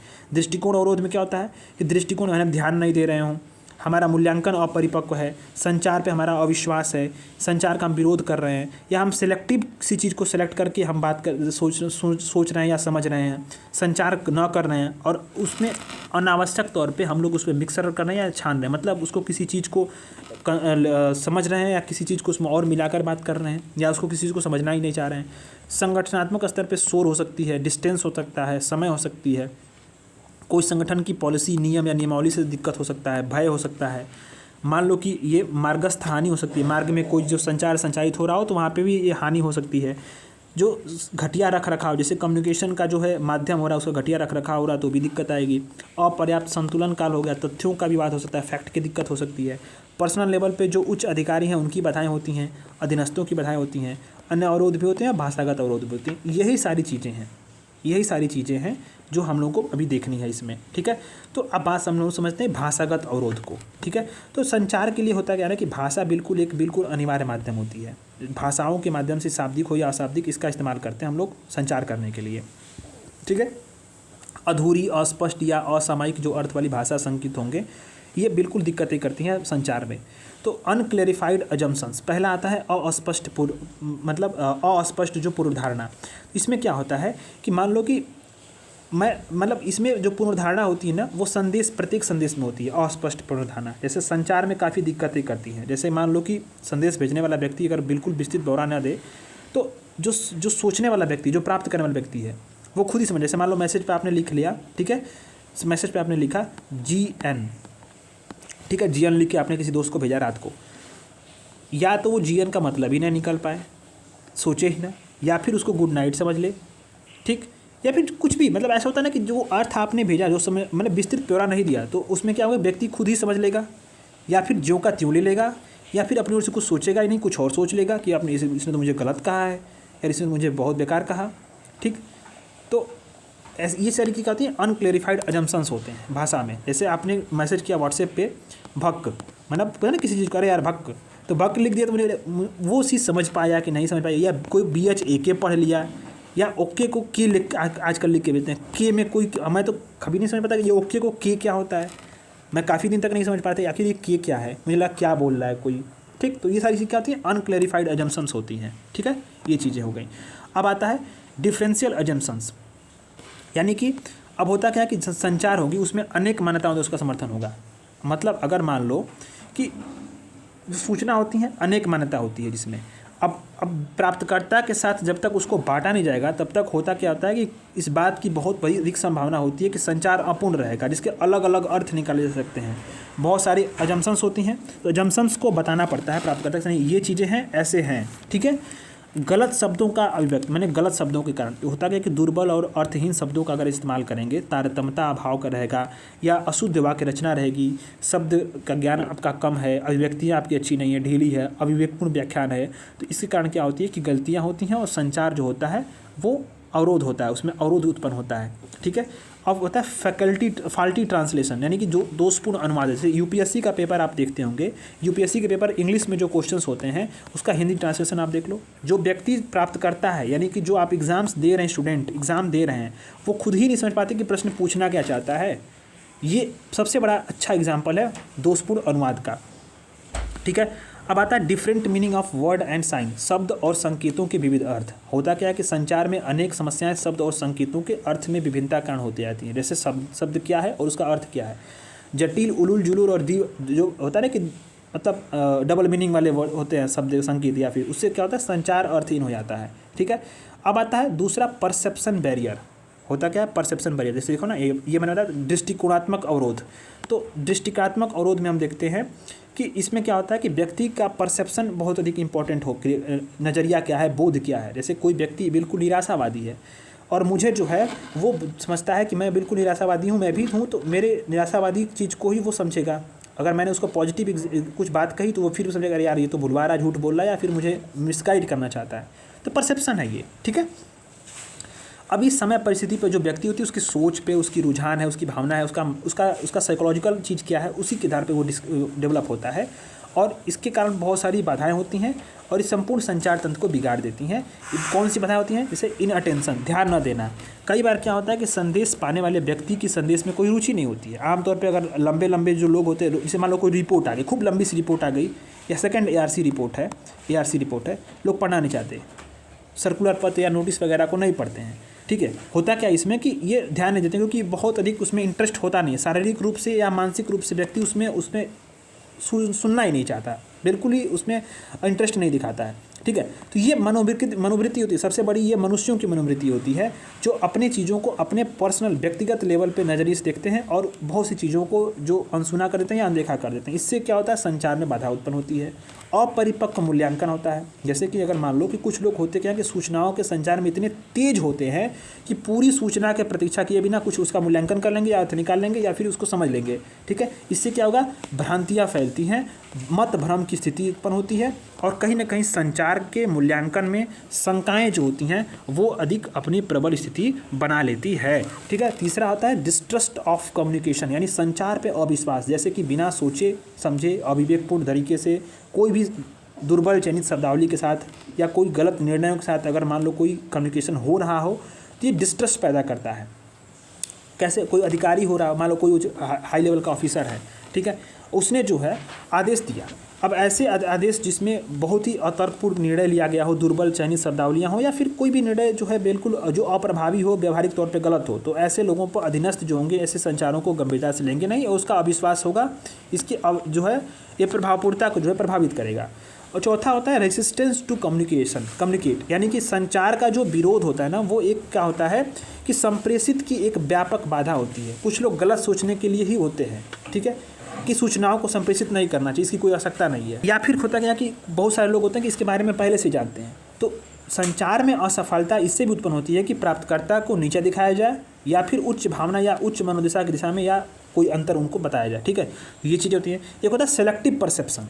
अब संचार के प्रोसेस में, कम्युनिकेशन के प्रोसेस में एक मान्यता ये भी होती है कि जो प्राप्तकर्ता है, मान लो रिसीवर है और जो सेंडर है वो खुले दिमाग वाला होगा तो ठीक है, लेकिन अगर संकीर्ण सोच वाला हो, उसके विचार जो है वो संकीर्ण हो, बिल्कुल उसकी जो अपनी उद्देश्य हो, जो उसके विचार हैं और ये उसके सोचने की जो थिंकिंग प्रोसेस है वो एक परसेप्शन क्रिएट करके बैठी है, एक बोध बना कर बैठी है पहले से ही, तो प्रभावी संचार होगा ही नहीं। क्योंकि सभी सूचनाओं को, सभी बंद दिमाग वाले जो दिमाग व्यक्ति होते हैं वो अनावश्यक अधिकार मान के चलते हैं, उसको निश्चित नज़रिया मानते हैं। जैसे मान लो कि लड़कियों को बाहर नहीं पढ़ने देना चाहिए, ये एक परसेप्शन है जो समाज में बहुत अधिक जो है ये पहले से ही कुंठित मानसिकता लेकर के बैठा हुआ है, ठीक है। ये चीज़ें क्या है, कहीं ना कहीं सिलेक्टिव परसेप्शंस जो होता है कम्युनिकेशन की सबसे अधिक जो है अप्रभावी जो है कारणों में से एक होता है। फेल्योर आप देखिए, संचार न करना। कई बार सूचना रखने वाला जो व्यक्ति होता है सुस्ती के कारण सूचना नहीं भेजता, सोच लेता है कि सबको पता ही होगा, क्या चलो क्या बताना। अननेसेसरी मिसिंग या फिल्टरिंग, अनावश्यक तौर पे अगर कोई मिश्रण करेगा, उसमें कुछ सब सूचनाओं में कुछ अन्य बातें मिला देगा या उसकी कुछ चीज़ें निकाल देगा, छांट देगा, तो इससे क्या होता है कि जो संचार का जो संदेश होता है ना वो विरूपण हो जाता है। उसका विरूपण शब्द इस्तेमाल करना है, विरूपण हो जाता है। संदेश जो होता है वो प्राप्तकर्ता को तोड़ मरोड़ कर मिलता है या प्रस्तुत होता है, इससे भी कम्युनिकेशन जो होता है वो प्रभावित होता है। अब आता है तीसरा ऑर्गेनाइजेशनल बैरियर, जैसे कि आप समझो ना, इसमें था संगठनात्मक अवरोध, जैसे भी इसमें शोर हो गया, समय, दूरी, अंतराल, ये सब चीज़ें आती हैं, ठीक है। तो ऑर्गेनाइजेशनल में हम लोग समझेंगे कि मान लो कि कोई संगठनात्मक ढांचा है, ठीक है, तो उसमें क्या होगा कि इसमें अगर किसी संगठनात्मक ढांचा में अगर कोई संरचना है जो कम्युनिकेशन की, अगर उसका सफल सृजन करना है, उसको सफल तौर पे उसको अपने अधीनस्थों तक पहुंचाना है, तो उसके लिए उसके लिए काम किस चीज़ के लिए काम होगा, तो सृजन मतलब कोई औपचारिक संबंधों को निर्माण करने के लिए, पॉलिसी का निर्माण करने के लिए, कार्यक्रमों के लिए, आचार संहिता के लिए, नियमावली के लिए, इन सारी चीज़ों के लिए इस चीज़ को इस्तेमाल होता है, ठीक है। लेकिन इसमें सबसे अधिक समस्या किसकी आती है? शोर, नॉइज, एक बहुत ही अधिक बाधा होती है। कारखानों में मशीन कलपुर्जों की आवाज़ से होता क्या कि कई बार ऊँची आवाज़ में मशीनें चल रही हो, कोई बोले सुन ना पाए। गाँव में लाउडस्पीकर काफ़ी तेज़ चलते हैं, कुछ आप बोलो सुन ना पाएगा, ठीक है। टीवी प्रसारण में कई बार दिक्कतें आती है, जैसे यूपीएससी ने पूछा था ना कि जब वर्षा आती है तो किस प्रकार से जो है टीवी एंटीना जो होता है उस प्रभावित होता है, क्योंकि उस पर जो उसका जो रेडियस होता है टीवी एंटीना का वो काफ़ी कम होता है और जो वेव्स आती हैं उसको भी कहीं ना कहीं वो प्रकीर्णन कर देता है, ठीक है। तो इससे क्या होती है, एक बाधा उत्पन्न होती है, ये है। अच्छा, दूसरा आता है समय और दूरी।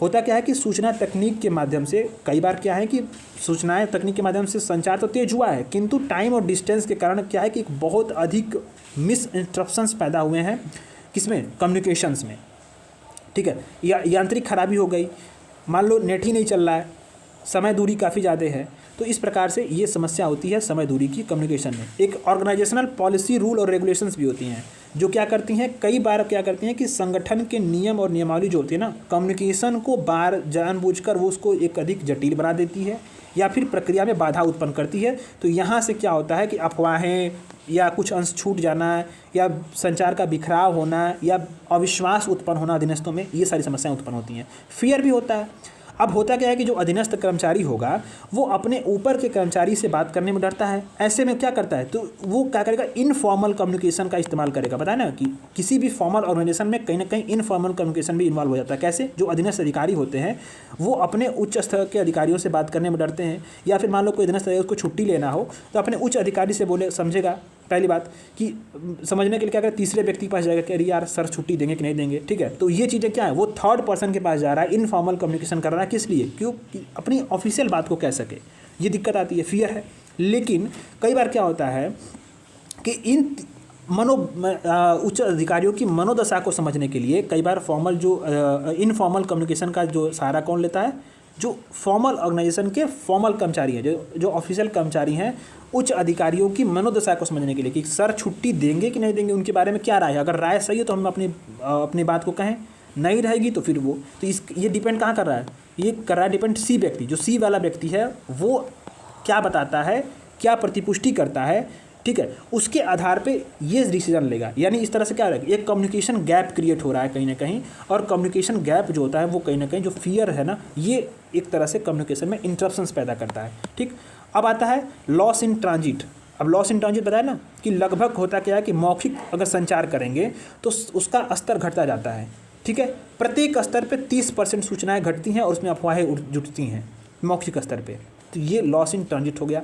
घटिया रख रखाव, अब होता क्या है कि घटिया रख रखाव जो होती है वो एक पूरा मेंटेनेंस, ये भी समस्या होती है, लिखित समस्या की सबसे बड़ी समस्या दिक्कत होती है। इनसफिशिएंट पीरियड ऑफ एडजस्टमेंट, अब अपर्याप्त संतुलन काल का होता क्या है कि कई बार जो होता है, जो ये परिवर्तन होता है ना, ठीक है, व्यावसायिक प्रशिक्षण हो गया, ये समायोजन हो रहा हो, या फिर व्यवस्था, जैसे अभी देखो आप स्कूलों में, यूपी में स्कूलों का समायोजन हो रहा है, तो समायोजन क्या कर रहा है, कहीं ना कहीं कम्युनिकेशन गैप क्रिएट कर रहा है, लोगों को प्रभावित करेगा, अधीनस्थों को प्रभावित करेगा। जो संचार को तभी प्रभावित कर पाते हैं जब अधीनस्थों को हम लोग समय दें। अधीनस्थों को जब हम अपने लोअर जो कर्मचारी हैं उसको समय नहीं देगा फॉर्मल ऑर्गेनाइजेशन में या इनफॉर्मल ऑर्गेनाइजेशन में, तो संचार बिल्कुल इफेक्टिव नहीं हो सकता। अब आता है कन्फ्लिक्ट ऑफ गोल। ये कन्फ्लिक्ट ऑफ गोल भी होते हैं, लक्ष्यों का विवाद भी होता है। कई बार होता क्या है कि संगठनात्मक जो संरचना होती है फॉर्मल या इनफॉर्मल, इसमें अनेक विभाग या सब डिवीज़न बनते हैं, उप विभाग बने होते हैं, इसके अपने अपने लक्ष्य होते हैं। इसके कारण क्या होता है कि विवाद उत्पन्न होता है। ये जो होगा कुछ और बोलेगा, ये होगा ए बी पक्ष होगा कुछ और बोलेगा, दोनों पक्षों में विवाद होगा, तो बिल्कुल कम्युनिकेशन क्या होगा, लोवेस्ट स्तर पर होगा, न्यूनतम होगा, शिकायतें अधिक जाएंगी, भ्रामक संदेश अधिक जाएंगे, और सूचनाएं जो होंगी वो मिस इंटरप्ट होकर के इस तरह से जो होता है ना, अंगूरी लता जो बताया ना अपने ग्रेप वाइन कम्युनिकेशन, वो अधिक वहाँ पे जन्म होता है। ठीक है, अब आता है पर्सनल बैरियर्स, डी। तो पर्सनल बैरियर्स में बहुत अधिक समस्याएं होती हैं। संचार में अंतर व्यक्तिगत संबंधों की एक प्रोसेस होती है जिसमें कि पर्सनल बैरियर से स्थिति पद का विवाद हो, अधिकार की विवाद हो। ठीक है, अब यहाँ पे क्या होता है कि पर्सनल बैरियर्स जो होते हैं ना, विवाद जैसे भी होंगे, विवाद होगा, अधिकार की विवाद होगी, ठीक है, इस तरह से हित के टकराव होंगे, व्यक्तिगत टकराव होंगे। तो ऐसे में जो संचार की ऊपरमुखी या अधोमुखी जो विश्लेषण, जैसे ऊपर की तरफ या अधोमुखी ऊपर से नीचे तरफ, इसकी जो होती हैं इसमें अवरोध होते हैं। कैसे होता है, तो बैरियर इन सुपीरियर, जैसे वरिष्ठ अधिकारी जो होंगे वो, उनकी क्या होती है, संचार में बहुत अधिक भूमिका होती है, क्योंकि वही होते हैं शीर्ष स्थान पे जो प्रभावित करते हैं सभी चीज़ों को। तो उनमें लैक ऑफ टाइम, उच्च अधिकारी अभी महसूस करते हैं कि उन पर कार्य का अधिक समय है, तो समय आदान प्रदान करते हैं, समय कम संदेशों का आदान प्रदान करते हैं, थोड़ा सा ये दिखावटी भी होता है, लैक ऑफ टाइम समस्या होती है। इग्नोरिंग कम्युनिकेशन, कई बार होता क्या है कि जो हाई लेवल के अधिकारी होते हैं इग्नोर करते हैं जानबूझ के अपने इंपॉर्टेंस को दर्शाने के लिए, ठीक है, गौरव के कारण, पद के गौरव के कारण होते क्या है कि खुले तौर पे अधीनस्थों से बात नहीं करते हैं, एक ऑफेंसिव स्टाइल में बात करते हैं। ठीक है, ये चीज़ें होती हैं, आप जानते ही होंगे सब चीज़ें, तो नॉर्मल सी बात है। कम्युनिकेशन बाई प्रॉपर चैनल, उच्च अधिकारियों में भी समस्या होती है कि जो संदेशों का क्या करते हैं कि उचित माध्यम से ही स्वीकार करेंगे, कम्युनिकेशन लिंक को बाईपास करना नहीं पसंद करते हैं, प्रॉपर चैनल से आइए, झूठी सहन होती है, एक अधीनस्थों की बात नहीं सुनते हैं। Lack of confidence in subordinate, अब होता क्या है कुछ अधिकारियों से बात करने में होता क्या कि जो अधीनस्थ की जो होती है कम कौशल और कम क्षमता होती है, और ये रचनात्मक सुझाव कंस्ट्रक्टिव, मान लो कोई सिपाही है उसके पास वो पढ़ा लिखा हो, ऐसी बात है, बिना अनपढ़ तो होगा नहीं, ठीक है, अब तो इतना कंपटीशन हो गया कि बिना पढ़े लिखे लोग सिलेक्शन हो ही नहीं सकता है। तो उसके पास मान लो कोई कंस्ट्रक्टिव आइडिया है किसी चीज़ को, तो वो अपने एसपी से नहीं कर पाएगा, डर है, कॉन्फिडेंस है, लैक ऑफ कॉन्फिडेंस है। एक होता है आभा मंडल, हेलो इफेक्ट, अगर मान लो जब अधिकारी के द्वारा किसी सहकर्मी के विश्वास के कारण उसे गलत या अस्पष्ट सुझावों को मान्यता देते हैं, तो दूसरे अधिकारी पर उसमें विश्वास नहीं है, या उसके कई बार उसके अस्पष्ट सुझावों को नज़रअंदाज करते हैं, इसे ही हेलो इफेक्ट बोलते हैं। मतलब होता क्या है कि इसके अधिकारी का जो व्यक्तिगत अहम है ना वो जिम्मेदार होता है, इससे व्यवहार बिगड़ते रहते हैं, ये होता है। ठीक है, डिफ़िकल्टीज इन सबऑर्डिनेट, अब अधीनस्थों की बाधाएं क्या होती हैं, तो संचार प्रक्रिया तभी जब प्रभावी होगी ना जब संचार में क्या होंगे, जो अधीनस्थ व्यक्ति होंगे, जो सबऑर्डिनेट्स हैं, जो नीचे के कर्मचारी, वो भी प्रभावी होंगे, वो भी सक्रिय भूमिका निभाएंगे। तो ये होता है संचार में उनकी अरुचि होती है, कभी कभी जागरूकता का अभाव होता है, और जानबूझ कभी कभी अनजाने भय, लापरवाही वगैरह की माध्यम से भी जो है ये संचार करने से या जो उच्च अधिकारी है उनको सूचनाओं को प्रेषित करने से बचते हैं, या हीनता बोध भी होता है।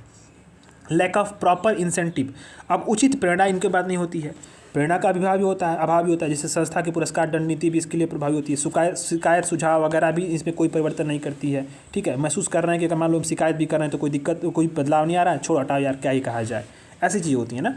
डिफेंसिव कम्युनिकेशन, कई बार क्या होता है अधीनस्थ जो होते हैं वो सुरक्षात्मक शैली में बात करते हैं, मतलब बचाव करेंगे, कोई दिक्कत ना हो हमारे ऊपर, हमारी नौकरी कोई खतरा ना हो, ये होता है ना ऐसे। फिर आता है अन्य अवरोध, संचार माध्यमों के अनुपयुक्त चयन या उपयोग से या संचार में प्रयुक्त दोषपूर्ण यांत्रिक साधन हो, या संचार श्रृंखलाओं पर अतिभार हो, या समय पर दबाव हो, या अंतर्राष्ट्रीय संचार में सामाजिक सांस्कृतिक भूमि की अनेक बाधाएं होती हैं, वो भी क्या करती हैं, उसके इफेक्टिवनेस में जो होती हैं संचार में बाधा लाती हैं। यानी कौन कौन सी बाधाएं हैं, तो देखो संचार माध्यमों का अनुपयुक्त चयन हो रहा हो या उपयोग हो रहा हो, संचार में प्रयुक्त दोषपूर्ण यांत्रिक साधन हो, संचार में जो श्रृंखला हो रही है उस पर बहुत अधिक भार पड़ रहा हो, समय पर दबाव हो संचार के लिए, अंतर्राष्ट्रीय संचार में सामाजिक सांस्कृतिक पृष्ठभूमि की भिन्नताएं हो, ये सारी चीज़ें ये प्रभाव जो इफेक्टिवनेस है उसको कम करती है। अब आता है कि इफेक्टिव कम्युनिकेशन स्किल्स क्या है।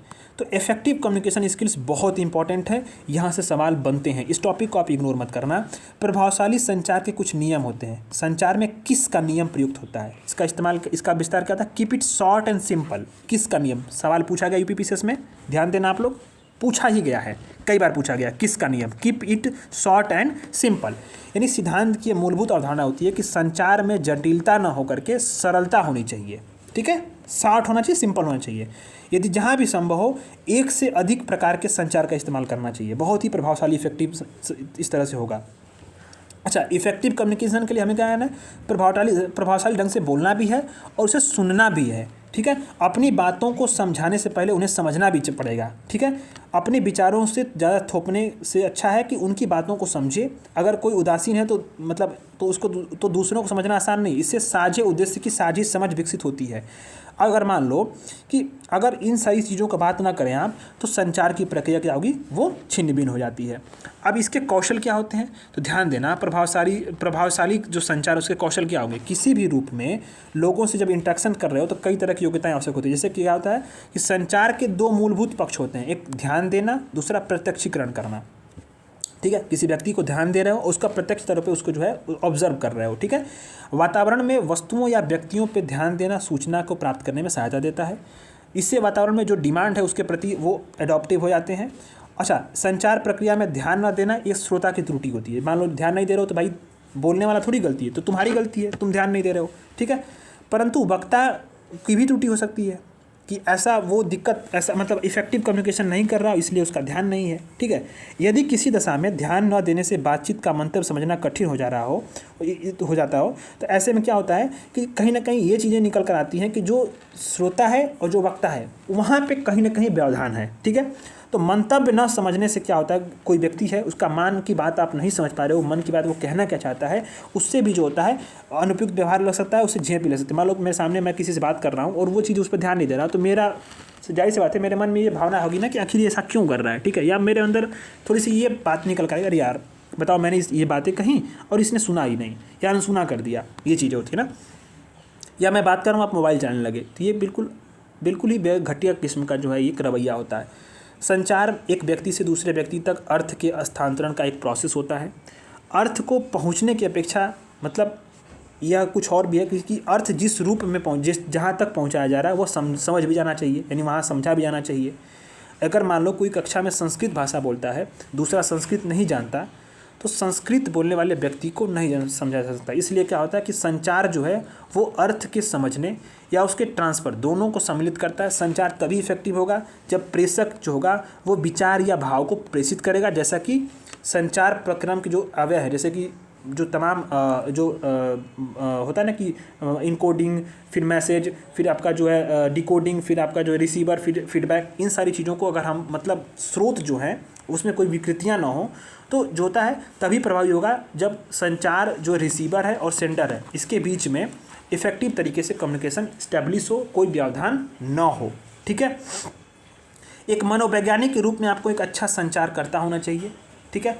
इस विचार को रखकर संचार के दो पक्षों के बोलने सुनने या अंतर व्यक्ति संचार के जो केंद्र हैं उस पर जो और व्यावसायिक मनोवैज्ञानिक कार्यों में अधिक उपयोगी हैं उस पर हमें ध्यान केंद्रित कर रहे हैं, ठीक है। तो यानी कहने का कुल मतलब यह है कि इफेक्टिव स्पीकिंग और इफेक्टिव लिसनिंग कहीं ना कहीं एक बहुत ही अधिक इम्पॉर्टेंट रोल निभाती हैं किस चीज़ में, सेंडर और रिसीवर्स के जो बीच में संदेश का आदान प्रदान है उसके, और कम्युनिकेशन के बीच में जो भी टूल्स आ रहे हैं वो भी अपनी एक इम्पॉर्टेंट उनकी भूमिका होती है। किस तरीके से कि वो किस प्रकार से मतलब चैनल को ट्रांसफ़र कर रहे हैं, संदेश को ट्रांसफ़र कर रहे हैं, साथ ही साथ उसमें कोई व्यवधान उत्पन्न न हो, ये बात का सुनिश्चित करना ज़रूरी होता है।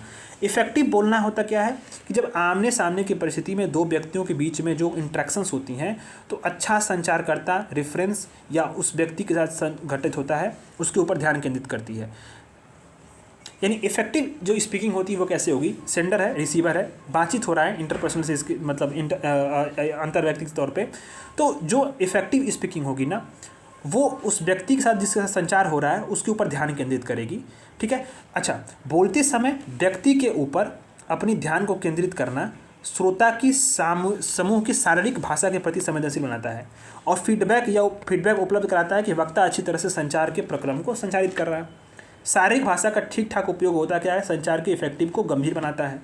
ध्वनि के जो गुणों का विस्तार होता है, जिसे जो स्वर का जो लयबद्ध क्रमबद्धता हो, ऊंचाई विस्तार हो, जैसे नरेंद्र मोदी जब बात करते हैं स्पीचेस में तो आप देखते होंगे कि उनकी लयबद्ध, जैसे अखिलेश यादव वो भी बहुत ही इफेक्टिव कम्युनिकेशन करते हैं, उनके जो वाक्पटुता है वो उसको आप देखिए। ठीक है, तो वो जो है ना बोलने वाले को लगाव उत्पन्न करता है। ठीक है, यानी कि इसका जितना ध्वनि गुणों का विस्तार उत्पन्न करेंगे उतनी ही आप इफेक्टिव स्पीकिंग की तरफ बढ़ेंगे, मतलब आपकी जो बोली होगी, जो आप बात कर रहे हो, संचार कर रहे हो, वो बहुत अच्छा होगा। यह सुनिश्चित करना चाहिए कि जो श्रोता समूह है का यथार्थ और आपका यथार्थ समान हो। यदि समान दूरी पे हैं तो संचार इफेक्टिव होगा। ठीक है, जो मैंने आपको प्रोक्सेमिक्स और काइनेमिक्स पढ़ाया, जो आपको आप भाषण इस तरह दीजिए कि उसका प्रभाव पड़े, ये बातें होती हैं। और अनौपचारिक प्रस्तुति के समय आपने भाषण का अभ्यास कीजिए और भाषण करके देखना भी चाहिए। जैसे मान लो खुद भी जो है भाषण दे रहे हो, आप अपने रूम में अभ्यास करो। जैसे इंटरव्यू आप देने जाते हो तो इंटरव्यू का प्रैक्टिस करते हो, सीधी बात है, इफेक्टिव तरीके से बोलने के लिए। इफेक्टिव लिसनिंग की बात होती है कि लोग ध्यान से सुने हुए चीज़ को ही ग्रहण करते हैं, क्योंकि वे सुनने और ध्यान से सुनने के बीच में भेद करते हैं। सुनना होता है ध्वनि को ग्रहण करने के समान। इसका परिणाम आवश्यक रूप से इसका परिणाम ध्यान से सुनना नहीं होता। ध्यान से सुनने का मतलब होता है कि जो प्रेषक है ना उसको हम उसको केंद्रित कर रहे हो, उसी पे हम फोकस कर रहे हो, उसके संदेशों को समझ रहे हो, उसकी भाषा को समझ रहे हो, उसके बातों को किए जो संदेश देना चाहता है उसको हम लोग समझ रहे हो, तभी हम लोग जो है अच्छे श्रोता कहे जाएंगे। ठीक है। अच्छा, प्रभावी ढंग से सुनने के लिए कौन से संकेत जो उपयोगी हो सकते हैं, तो देखो, बोलने वाले के साथ उसका आँख का संपर्क होना चाहिए, सही मुख अभिव्यक्ति होना चाहिए और उसके सही मौके पर सिर हिलाना चाहिए। ध्यानपूर्वक सुनते समय कलम के साथ खेलना, घड़ी की ओर देखना, मोबाइल चलाना, ये सब बहुत ही घटिया चीज़ें होती हैं, इससे बचना चाहिए। स्पष्टीकरण के लिए कि मतलब आप जो बात कह रहे हो ये स्पष्टीकरण, मान लो कुछ दिक्कतें आ रही हो, नहीं समझ पा रहे हो, तो उसके लिए सही तरीके से हमें प्रश्न पूछना चाहिए। प्राप्त संदेशों को अपने शब्दों में पुनः कहना भी चाहिए। वक्ता जब बोल रहा हो तो रुकावट डालने से बचना चाहिए। बोलने वाले या ध्यानपूर्वक सुनने वाले भूमिकाओं में सहज संक्रमण बनाना चाहिए और अधिक वार्तालाप करने से बचना चाहिए। ठीक है, ये इफेक्टिव लिसनिंग की बात होती है। जो कोई क्या कह रहा हो उसे समझने के लिए सतर्क रहना चाहिए। पहले से भी नहीं सोचना चाहिए, पूर्वाग्रह नहीं लेना चाहिए कि जो कह रहा है वो व्यर्थ है। इस बात का मूल्यांकन भी करना चाहिए कि जो वक्ता कह रहा है वो आपकी प्रत्याशा के अनुकूल है या नहीं है। आपको एक सार संक्षेप बना लेना चाहिए कि जो व्यक्ति ने कहा है उसे आप समझ सके हैं या नहीं समझ सके हैं, उसका एक समरी बना लो। बोलने के बीच में ना टोकना चाहिए, ना ही अधिक बाधक बनना चाहिए, ना ही अधिक जो है ध्यानपूर्वक संकेतों को समझने का प्रयास करना चाहिए। अवाचिक के तौर पे कहे गए शब्दों को ना सुनिए ही नहीं बल्कि प्रयास भी कीजिए, जो कुछ कहा जा रहा है उसका आप सही अर्थ समझ रहे हैं कि नहीं समझ रहे हैं। तो इस तरह से इफेक्टिव लिसनेस करके हम कम्युनिकेशन को जो है यहाँ पे अच्छा प्रभावी बना सकते हैं। किस का नियम, keep it short and simple, बहुत अधिक होता है। इस तरह से हम लोगों ने पूरे जो है पौने 2 घंटे की क्लासेस, 2 घंटे की क्लासेस में हम लोगों ने पूरा इंटरपर्सनल स्किल्स एंड कम्युनिकेशन ख़त्म कर लिया। अब यहाँ पे कुछ क्वेश्चंस हैं पिछली जो एग्ज़ाम्स में पूछे गए हैं और यूपीपीसीएस के जो 2023 के पेपर्स हैं लेकर 2011 तक के जो भी पेपर्स हैं जिसमें इंटरपर्सनल स्किल्स को पढ़ाया गया है, जो क्वेश्चंस पूछे गए हैं, मैं कल उस पर एक वीडियोज़ लाऊँगा। ठीक है, एक क्लास में। और उसके बाद हम लोग उन सारे क्वेश्चंस को एक ही कम से कम ये 300 क्वेश्चंस होंगे, 300 से 400 क्वेश्चंस हैं मेरे पास सेट हैं। 300 क्वेश्चंस को सॉल्व करने के बाद इस वाले जो सेक्शन है ना सी सेट में, यहाँ से मैं गारंटी कर रहा हूँ एग्ज़ाम से पहले 2 बार इस वीडियो को आप देखना, 2 बार। ठीक है, 2 से 3 बार आप ज़रूर देखना। और 2 से 3 बार आप देखने से फ़ायदा ये होगा कि आपका जो है सब कुछ तैयार हो जाएगा। ठीक है, अपने फीडबैक ज़रूर दीजिएगा और आप चैनल को सब्सक्राइब करिए और भी दोस्तों के साथ शेयर करिएगा। धन्यवाद।